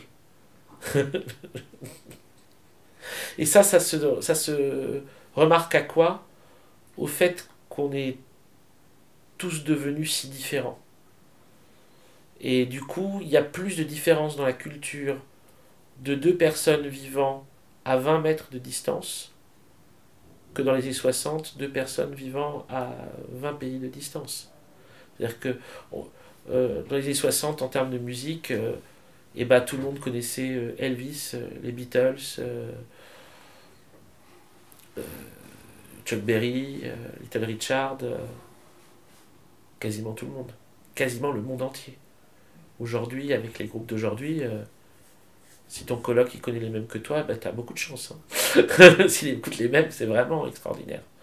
Et c'est presque pareil au niveau des fictions. C'est-à-dire qu'il y a eu un moment assez court où vraiment le moment de l'âge d'or de la série télévisée, où soudain on regardait tous les mêmes. C'était il n'y a pas si longtemps. Hein. Mais là, il est déjà parti ce truc-là. C'est-à-dire que il a trouvé son acmé plus ou moins à l'époque de Lost. L'époque de Lost, j'ai remarqué ça parce qu'à l'époque de Lost, je me retrouvais souvent à parler de Lost avec des amis dans des bars, et le garçon qui faisait le service parlait avec nous de Lost. Ça arrivait plein de fois. On était en train de parler de Lost, et puis il y avait le type qui venait, qui apportait le café ou le verre, qui dit « Vous parlez de Ben ?» Alors à mon avis, moi, Ben, voilà pourquoi il est là. Et c'était génial, c'était incroyable. Et on se disait, eh ben ça, dans les années 60, c'était pareil pour les disques qui sortaient. Mais aujourd'hui, c'est impossible. Mais dans les années 60, les gens, ils parlaient de Dylan, et ben tout le monde avait un avis sur Dylan. Pourquoi Dylan a fait ça, etc. Et ça avait disparu. Il y a eu un moment où la série télévisée, il y a eu ce truc-là aussi. Mais même ça, c'est... Donc du coup, il y a un truc où... on va dire le rapport au collectif, il est brisé d'une certaine sorte. Et on peut dire même que ce qui se joue à un niveau politique prend ça en compte. Et c'est dans ce sens-là où j'ai réussi jusqu'à ce jour à quasiment jamais parler des Gilets jaunes, alors que tout le monde en parle. Mais parce que pour moi, c'était une énigme. Et peut-être que c'est moins énigmatique maintenant qu'on a eu cette conversation, dans le sens où les Gilets jaunes, précisément, ils sont d'accord sur la question de l'injustice économique, et ils ont décidé que c'était que ça qui pouvait mettre les gens d'accord entre eux. Parce qu'en termes de culture, les gens sont devenus trop différents, mais trop différents quasiment à l'unité, quoi. La seule chose sur laquelle ils peuvent être d'accord, c'est on nous entube au niveau du fric. Ça, on peut quasiment tous être d'accord. On nous entube complètement au niveau du fric, et les mecs qui sont supposés nous représenter politiquement, c'est des tocards. Ça, je crois qu'on peut être d'accord, on peut être 99% à être d'accord là-dessus. Parce que, en gros, On est 99% à être dans ce cas. Donc en gros, aujourd'hui, ce qui se joue à un niveau politique concerne les 99%. C'est ce qui se disait déjà à l'époque d'Occupy Wall Street. Et c'est de toute façon des trucs comme Occupy Wall Street. C'est ça qui se continue, c'est We are the 99%. Même cette parole-là, même, elle se retrouve dans Twin Peaks saison 3. C'est-à-dire que même pour Lynch et Frost, quand ils font Twin Peaks saison 3, ils se rendent compte qu'un des rares slogans qui peut avoir du sens à un niveau politique pour la quasi-totalité des gens, c'est « Nous sommes les 99%. » Et donc, tous ces mouvements-là qui ont commencé de Occupy Wall Street, en passant par Nuit debout, et qui passent aussi par les Gilets jaunes, finalement, ce qui les réunit est beaucoup plus important que ce qui les différencie. Et ce qui les réunit, c'est qu'il y a peu de choses qui nous réunissent. La seule chose qui nous réunisse vraiment, c'est le caractère illégitime de nos dirigeants. C'est l'illégitimité de ceux qui nous dirigent. Donc du coup, quand on se demande qu'est-ce qui peut réunir les gens, est-ce qu'il y a possibilité de donner un message émancipateur collectif? Non, on peut dire vraiment les conditions ne sont pas réunies pour ça. Tout ce qui réunit, c'est précisément l'inverse. Les seuls énoncés collectifs qu'on peut avoir sont des énoncés de type économico-politique et pas du tout de type spirituel. Mais oui, dans le sens où, à travers même cette désunion-là, ce qui est mis en lumière, c'est qu'il n'y a aucun médiateur ou aucun transmetteur qui est considéré comme légitime. Donc ce qui est demandé, c'est la transmission directe.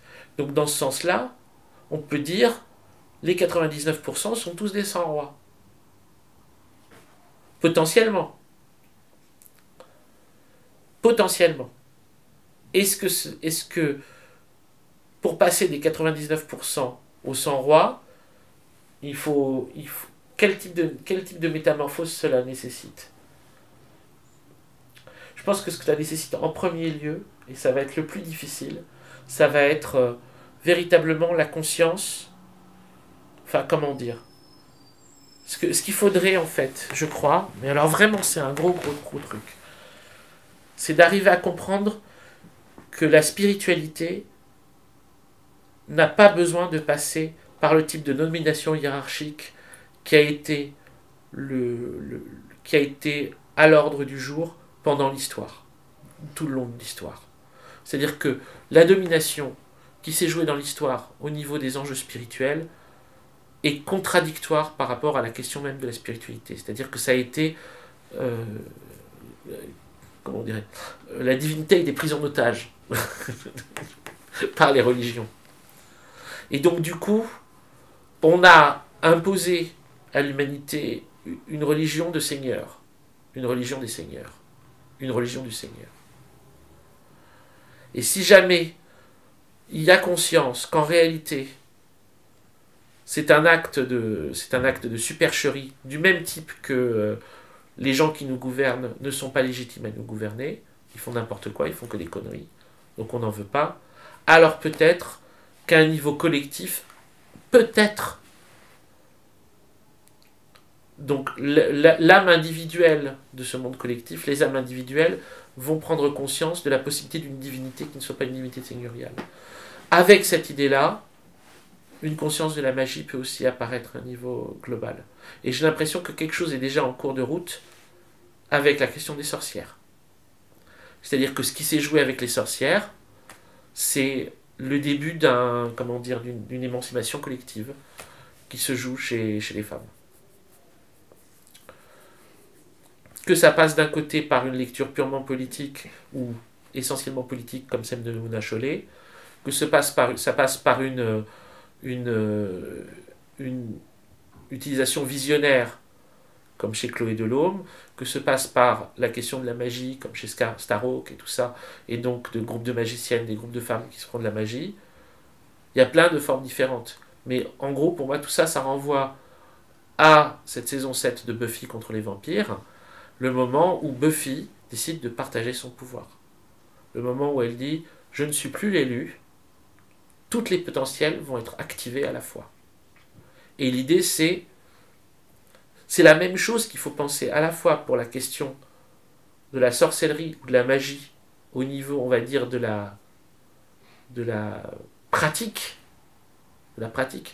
et du sang-roi ou du gnosticisme au niveau de la spiritualité. Il faut penser un déclenchement de tous les potentiels à la fois. Et c'est ça qui va être difficile, parce que jusqu'à aujourd'hui, encore, même la question de la spiritualité, en particulier la question de la spiritualité gnostique, s'est jouée sur des individus qui très souvent avaient le défaut de vouloir se penser comme des élus, ou se penser comme comme ayant été choisis. Il va falloir savoir partager. Et c'est on va dire, c'est la façon extraordinaire que la parole de Jésus a réussi à trouver ou à prendre à partir du moment où elle est réapparue, où elle a été complétée à Nag Hammadi en 1945. Ce qu'on a pu tirer des textes de Nag Hammadi, et le fait qu'ils arrivent en 1945, c'est comme une espèce de porte qui s'ouvre. À ce moment-là, on a réussi à faire ouvrir une porte. Et Dick a comparé ça à comment dire, un protoplasme qui a été libéré, qui va occuper les individus. Les individus vont être métamorphosés. C'est comme si on avait ouvert un truc, quoi.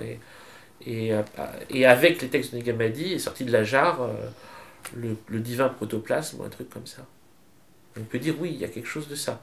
C'est-à-dire qu'il y a quelque chose, en tout cas, de central qui est apparu à partir du moment où on peut à Jésus associer ces deux énoncés très importants.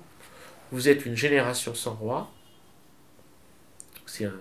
C'est une appel, on va dire, c'est un appel quasiment lancé à une généralisation de ce qui a pu être joué ou testé dans les mouvements de la jeunesse. Et de l'autre côté, je suis votre frère en secret, c'est-à-dire la divinité vue cette fois-ci enfin comme non plus une supérieure hiérarchique de l'homme, un patron de l'homme, mais comme son double, sa sœur, son frère, et donc comme l'idée d'une spiritualité qui est une spiritualité à la fois fraternelle et sororale, comme les groupes de sororité qui se sont trouvés chez les sorcières. La même idée. L'idée de sororité, l'idée de fraternité, qui peuvent être pensées à ce niveau-là, au niveau à la fois magique et spirituel. Et ça, c'est possible. On n'y est pas, mais c'est possible. Disons que les conditions à réunir sont de moins en moins nombreuses, mais le temps sont de plus en plus proches, parce que les jours de la planète sont comptés. Donc, le sceau principal de l'apocalypse gnostique a été ouvert évidemment avec le pétrole. À partir du moment où il y a eu le pétrole, a commencé à la fois l'expansion technologique de l'humanité et le compte à rebours vers la fin de l'humanité, quoi. C'est d'un même geste, on peut dire l'extension de la technologie et la pollution, et de la pollution, la destruction du vivant. Et là, on arrive à un moment drastique, parce que symboliquement parlant, comment on doit entendre à la fois la disparition des oiseaux et des abeilles. Parce que c'est bien sûr que c'est une réalité concrète, mais ça a aussi un équivalent symbolique, ça a aussi c'est un signe. C'est vraiment, c'est pas du tout la même apocalypse que celle des chrétiens. Hein. C'est une autre apocalypse. Dans l'apocalypse des chrétiens, il n'y a pas la disparition des oiseaux. Mais nous, qui avons traversé les textes soufis, tout ça, on sait que les oiseaux, via le langage des oiseaux, la conférence des oiseaux, etc., les oiseaux ont une fonction très très particulière, qui est la fonction de réunir le spirituel et le matériel. Si les oiseaux disparaissent, ça veut dire qu'il n'y a plus de lien possible entre le matériel et le spirituel. À un niveau symbolique, la disparition des oiseaux, ça veut dire ça. La spiritualité vous est retirée. C'est le grand geste du prince des ténèbres. Je vous retire les oiseaux. La pollution, c'est le prince des ténèbres. C'est le diable, c'est la pollution. La pollution n'est rien d'autre que c'est l'incarnation matérielle du démon. Le démon comme production du démiurge.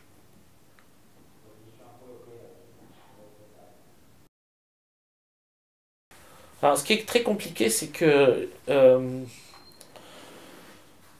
Twin Peaks, j'étais obsédé par Twin Peaks depuis 91, 92. Ça fait 27 ans maintenant, bientôt 28. C'est toute une vie. C'est plus long que le reste de ma vie. J'ai passé plus de temps avec Twin Peaks que sans. Et le temps qui a passé entre 92 et le troisième Twin Peaks, Twin Peaks saison 3, 2017, est très très long aussi, au point que j'ai cru qu'on reverrait jamais Twin Peaks. Donc dans un premier temps, j'ai passé un temps fou à essayer de comprendre ce que le premier Twin Peaks m'avait apporté, et en quelle mesure il était encore actif comme une espèce de comment dire de prophétie de la vie. Et je pense que c'était ça, c'est-à-dire que le premier avait il y a eu une vision très très forte. Lynch est un artiste visionnaire, donc ce qu'il a à dire a une dimension prophétique de toute façon. Et ça s'est joué vraiment surtout à partir de Twin Peaks jusqu'à Twin Peaks saison 3. Et c'est plusieurs étapes. Et l'étape première, en fait, a été, et je pense que c'est quelque chose qu'il n'a pas maîtrisé comme tel, mais auquel il est arrivé par lui-même, c'est à identifier la télévision comme un lieu de transformation, mais maléfique. C'est-à-dire que la télévision transformait les âmes, modifiait les âmes, parce que la télévision donnait une image du monde de l'âme. La télévision fonctionnait comme à l'intérieur d'un appartement, une espèce d'hôtel ou une chapelle dans lequel se jouaient des choses très spirituelles. Ce qu'elles se jouaient, c'était des choses spirituelles inversées, contradictoires. Donc ça a amené les gens finalement à une décomposition. On pourrait dire ce qui peut être considéré sur un plan politique comme de l'aliénation. D'un point de vue spirituel, c'est carrément de l'ordre de la perte de l'âme ou de la désintégration de l'âme. Mais comme dans ce qui est spirituel, a toujours une toujours une phase de renversement. On peut avoir cet élément tantrique qui est de prendre le poison comme remède, d'utiliser le poison comme un remède. Donc du coup, voir dans Twin Peaks, c'est pour ça qu'on a dit que ça avait inventé une nouvelle télévision. Ça a en tout cas inventé une fonction spirituelle à la télévision qui est passée par la création des séries télévisées. Et donc du coup, la série télévisée a été la possibilité de reconnecter l'être humain avec des données fondamentales, mythiques, légendaires, qui éclairaient sa propre vie, qui éclairaient sa fonction sur la Terre. Donc énormément de gens, après Twin Peaks, mettons Buffy contre les vampires, le Millennium de Chris Carter avec Frank Black, l'histoire du profiler, mettons X-Files, Wild Palms, puis Angel, Lost, Dollhouse, Leftovers et d'autres et d'autres et d'autres. Toutes ces séries-là, à chaque fois, elles ont donné des sortes d'outils, d'armes pour appréhender la vie selon des justes principes et non plus dans le brouillard intégral auquel était amenée l'humanité à travers la télévision. La télévision a amené un brouillard complet, une espèce de côté où on ne comprend plus rien à rien, où tout est devenu complètement débile. Et à l'intérieur de la télévision elle-même, les séries donnaient autre chose. Ça, c'était le truc le plus fou. Et c'est là où vraiment on peut dire ça a atteint son paroxysme aux États-Unis, où on peut avoir des chaînes de télévision comme la Fox, qui, dans les journaux de télévisés, font de la pure propagande occidentaliste de la pire espèce.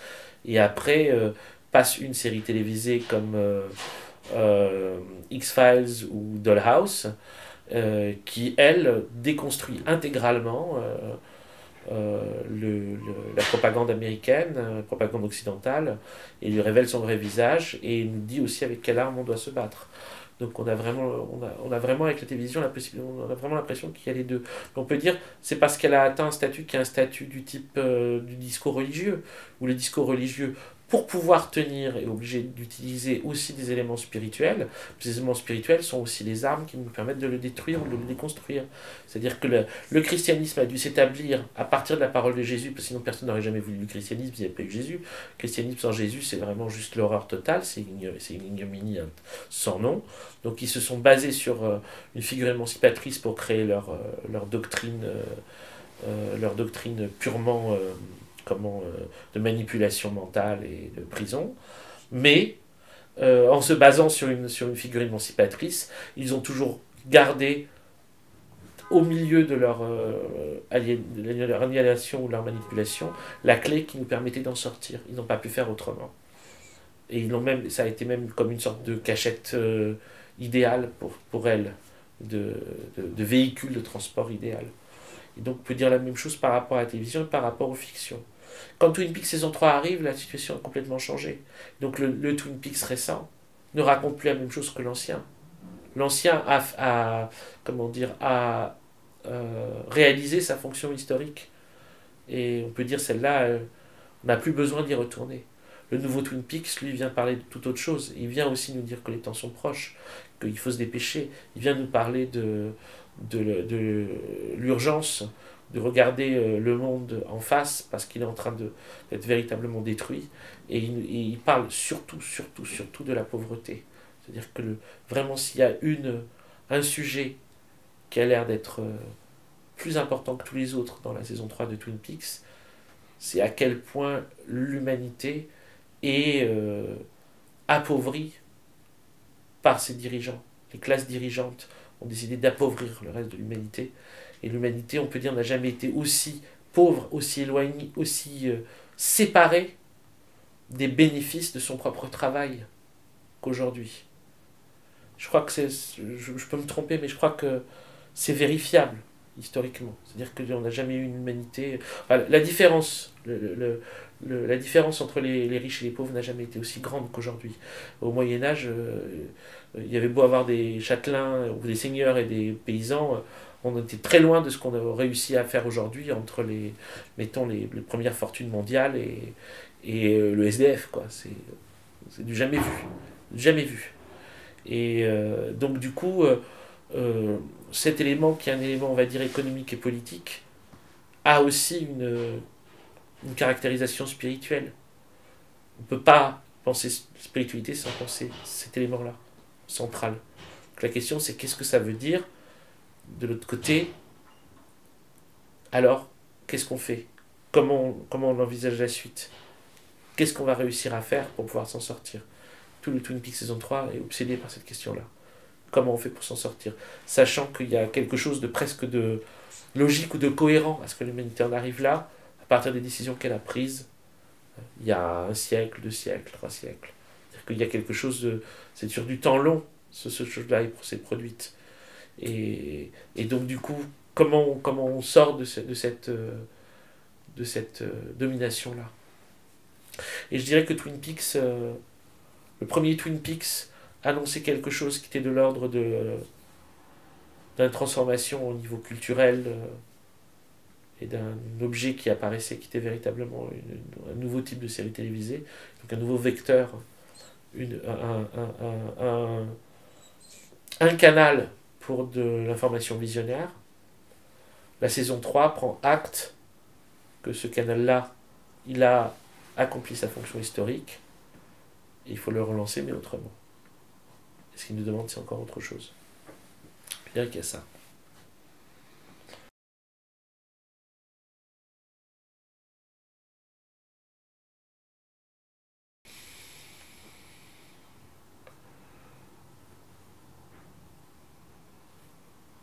J'ai toujours pensé, à tort ou à raison, que si l'art avait une fonction, c'était une fonction de ce type-là, à savoir nous donner les clés pour nous libérer.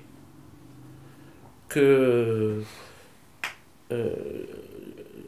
l'art n'était pas là pour rendre plus beaux les murs de la prison, mais pour nous informer, pour dresser une carte qui nous indique l'endroit où on peut partir.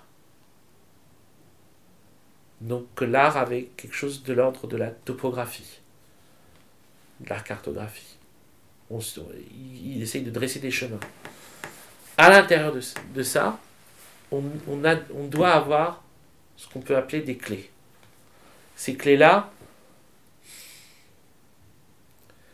on pourrait dire, c'est des moments où soudain on change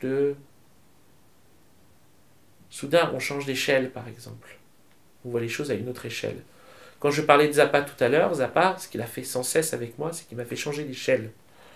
C'est-à-dire, on parle des mouvements de la jeunesse, ok, Zappa te fait changer d'échelle et te dire, regarde, c'est minuscule par rapport au problème du monde. Ou alors, tu crois que tu vas te libérer en faisant ce truc-là, regarde ce que ça produit un grand terme. Est-ce que c'est ça que tu veux? Ou est-ce que ça, c'est plus intéressant? Changer d'échelle, ça, c'est une des clés que permet l'art. Les Beatles aussi, c'est un changement d'échelle dans le sens où ceux qui font le geste des Beatles, c'est un geste quasiment de l'ordre d'une prédiction de voyance, on peut dire de prophétie. Une prédiction, c'est encore plus net. Dire qu'ils se rendent compte que la solitude va progresser. Ils ne se le disent pas comme tel. Dans les années 60, encore, la majorité des gens ne vivent pas seuls. Or, on arrive aujourd'hui à un moment où il y a vraiment un nombre considérable de gens, dont des personnes amoureuses et depuis très longtemps, qui vivent seuls. L'idée de la solitude comme, comme modus operandi. Et ça, on peut dire, c'est en germe dans les disques des Beatles. C'est ça qu'ils voient arriver. C'est ça qu'ils voient. C'est toujours la question des solitaires. Ils en parlent sans arrêt. C'est les solitaires qui leur importent. Nowhere Man, L'homme de nulle part, Fool on the Hill, Eleanor Rigby, le refrain d'Eleanor Rigby, All those lonely people, where do they all come from? Tous ces solitaires, d'où viennent-ils? À l'époque des Beatles, les solitaires, c'est la minorité. Aujourd'hui, c'est un monde majoritairement solitaire. Ça, c'est des clés. On te fait voir des choses. On te fait changer d'échelle. On te fait apprécier une situation autrement.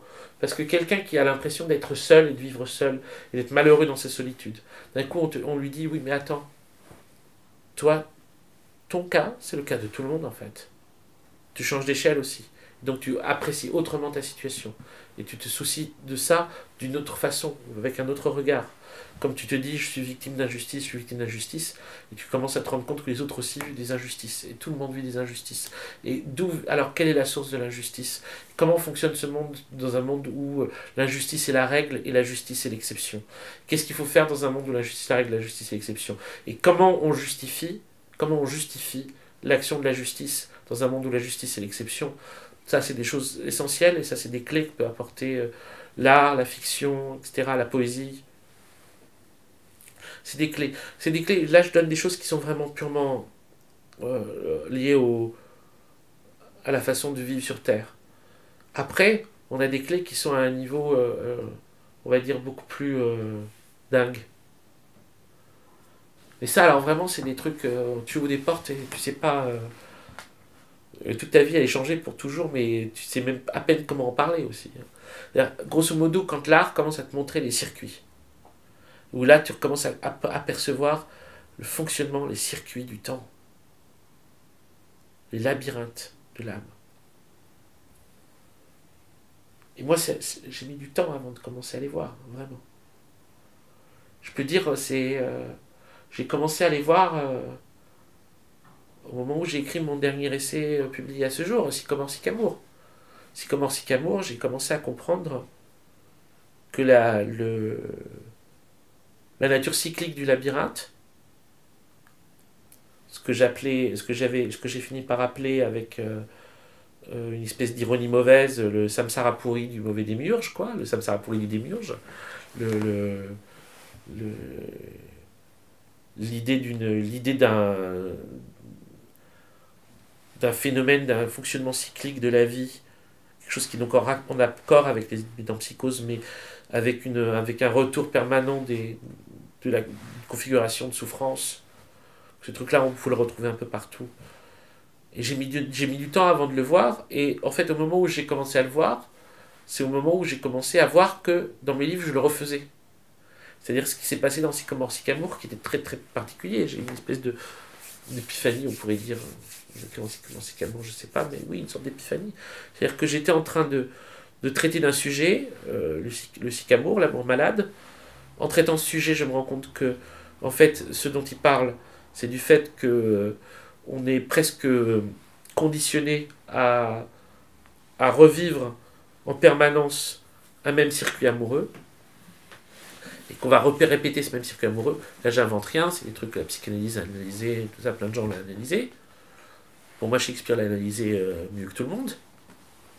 Mais qu'en fait, ce truc-là était à l'image de la métempsychose. Et donc le théâtre de Shakespeare, si Shakespeare était sensible à la nature métempsychotique de l'amour, c'est parce que le théâtre lui-même l'a amené, et qu'en fait on pourrait dire que toute œuvre l'amène, mais toute opération de pensée aussi. Et donc du coup, alors que j'écrivais ça, j'ai commencé à faire la même chose dans mon propre bouquin. Je me rendais compte qu'en fait, finalement, ce que j'étais en train d'écrire, en train de voir, c'est le squelette de mon propre fonctionnement cyclique, et donc mon propre labyrinthe. Je commençais à voir apparaître les circuits de mon propre labyrinthe.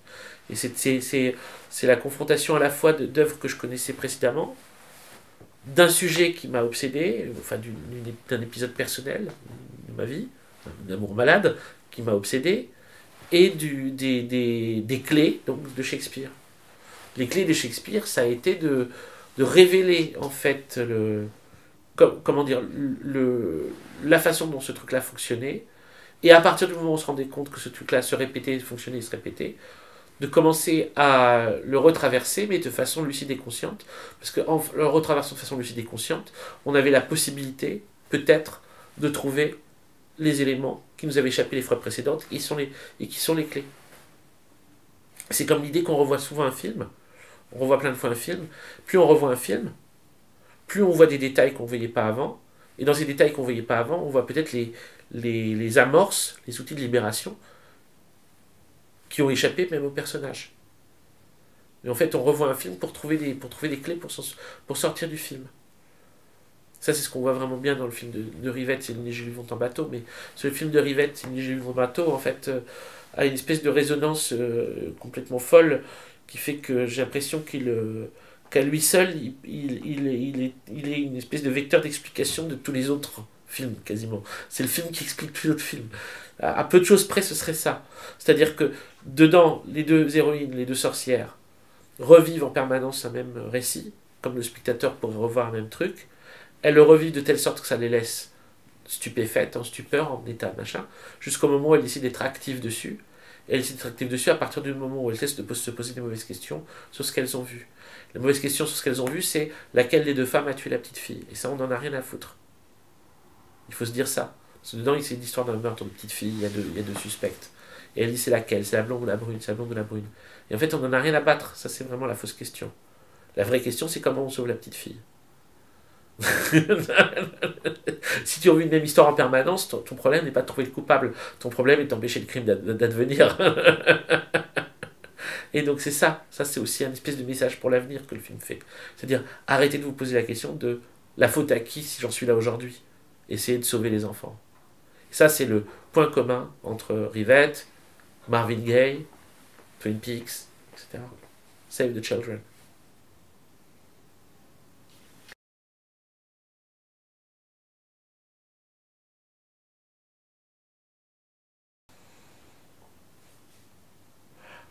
Alors, c'est très clair que tout ce que je raconte, c'est vu par le petit prisme qui est le mien.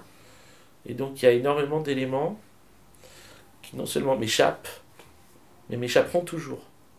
Donc, je suis capable de voir qu'avec vraiment des tout petits yeux. Donc, avec tout petits yeux que j'ai, et la toute petite approche que j'ai, je pourrais dire ça. Si on rentre dans une zone particulièrement passionnante maintenant, je crois que beaucoup de gens sont d'accord avec ça, c'est-à-dire que c'est une époque particulièrement dure, mais en même temps particulièrement passionnante. Et donc ça va s'accentuer. Le principal phénomène, je vais dire, je pense que là, je ne prends pas de gros risques en disant ça, c'est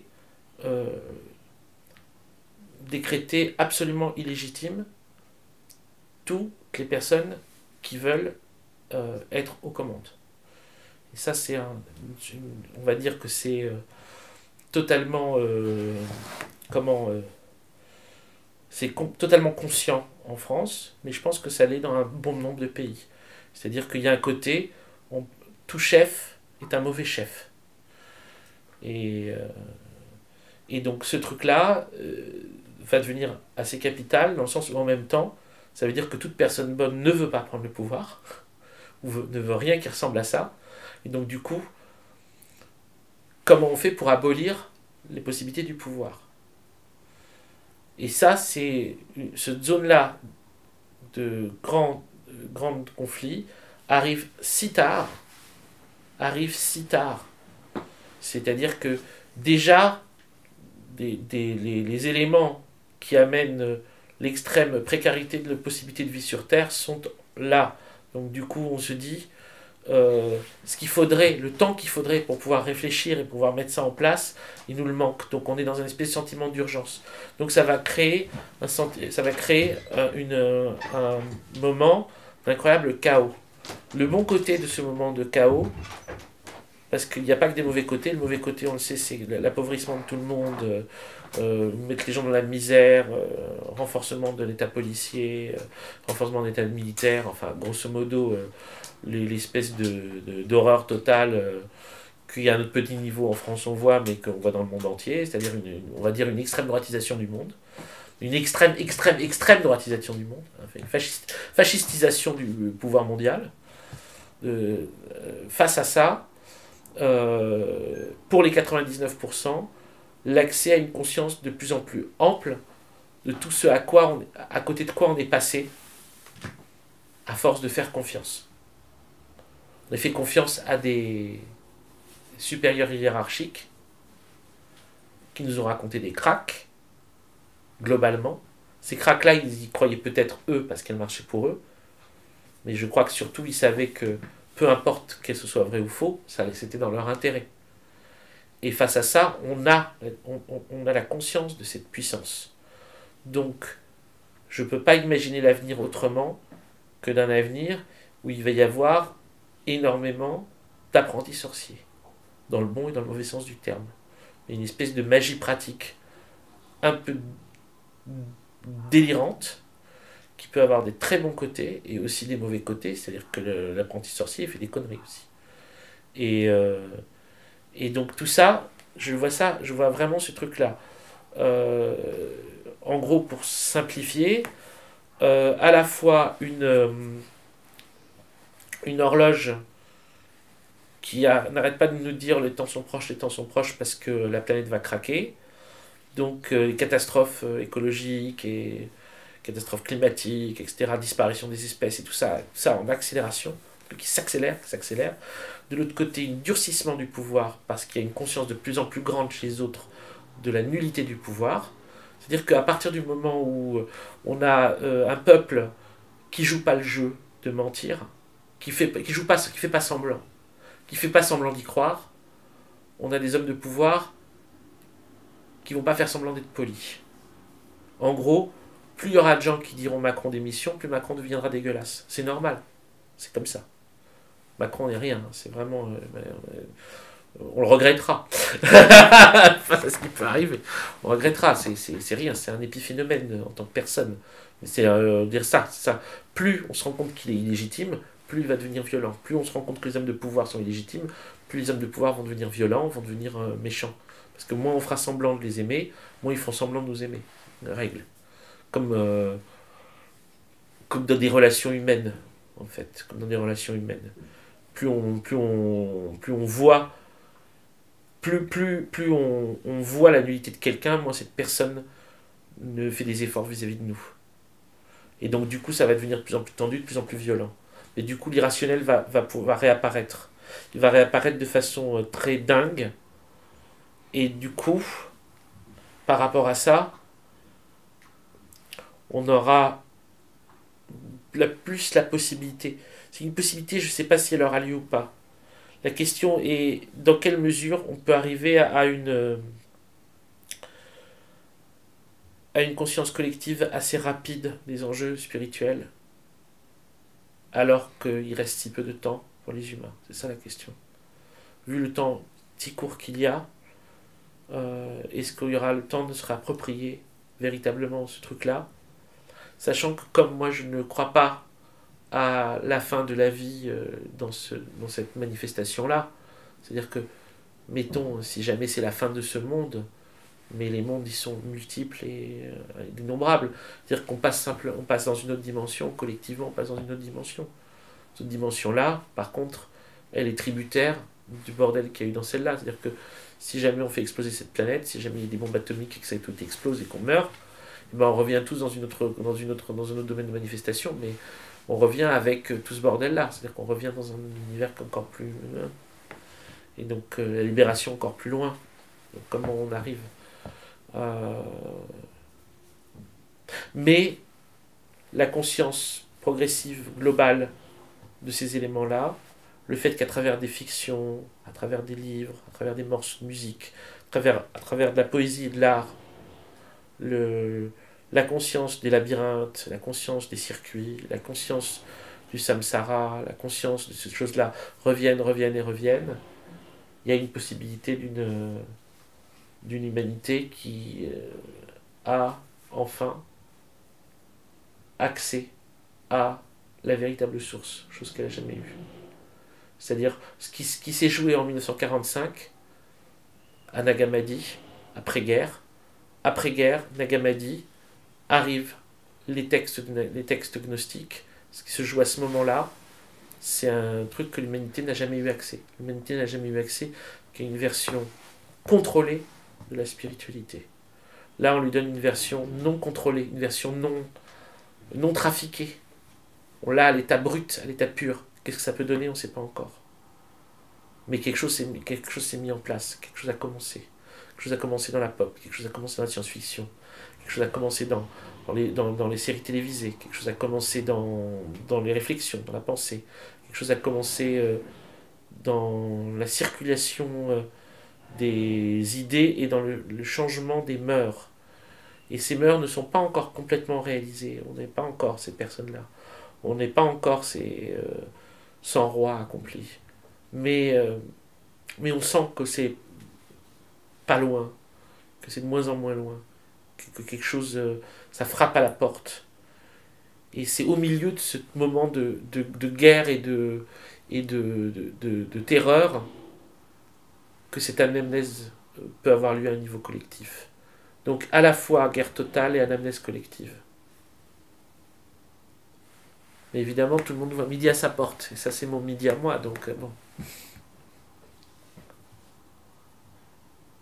Alright?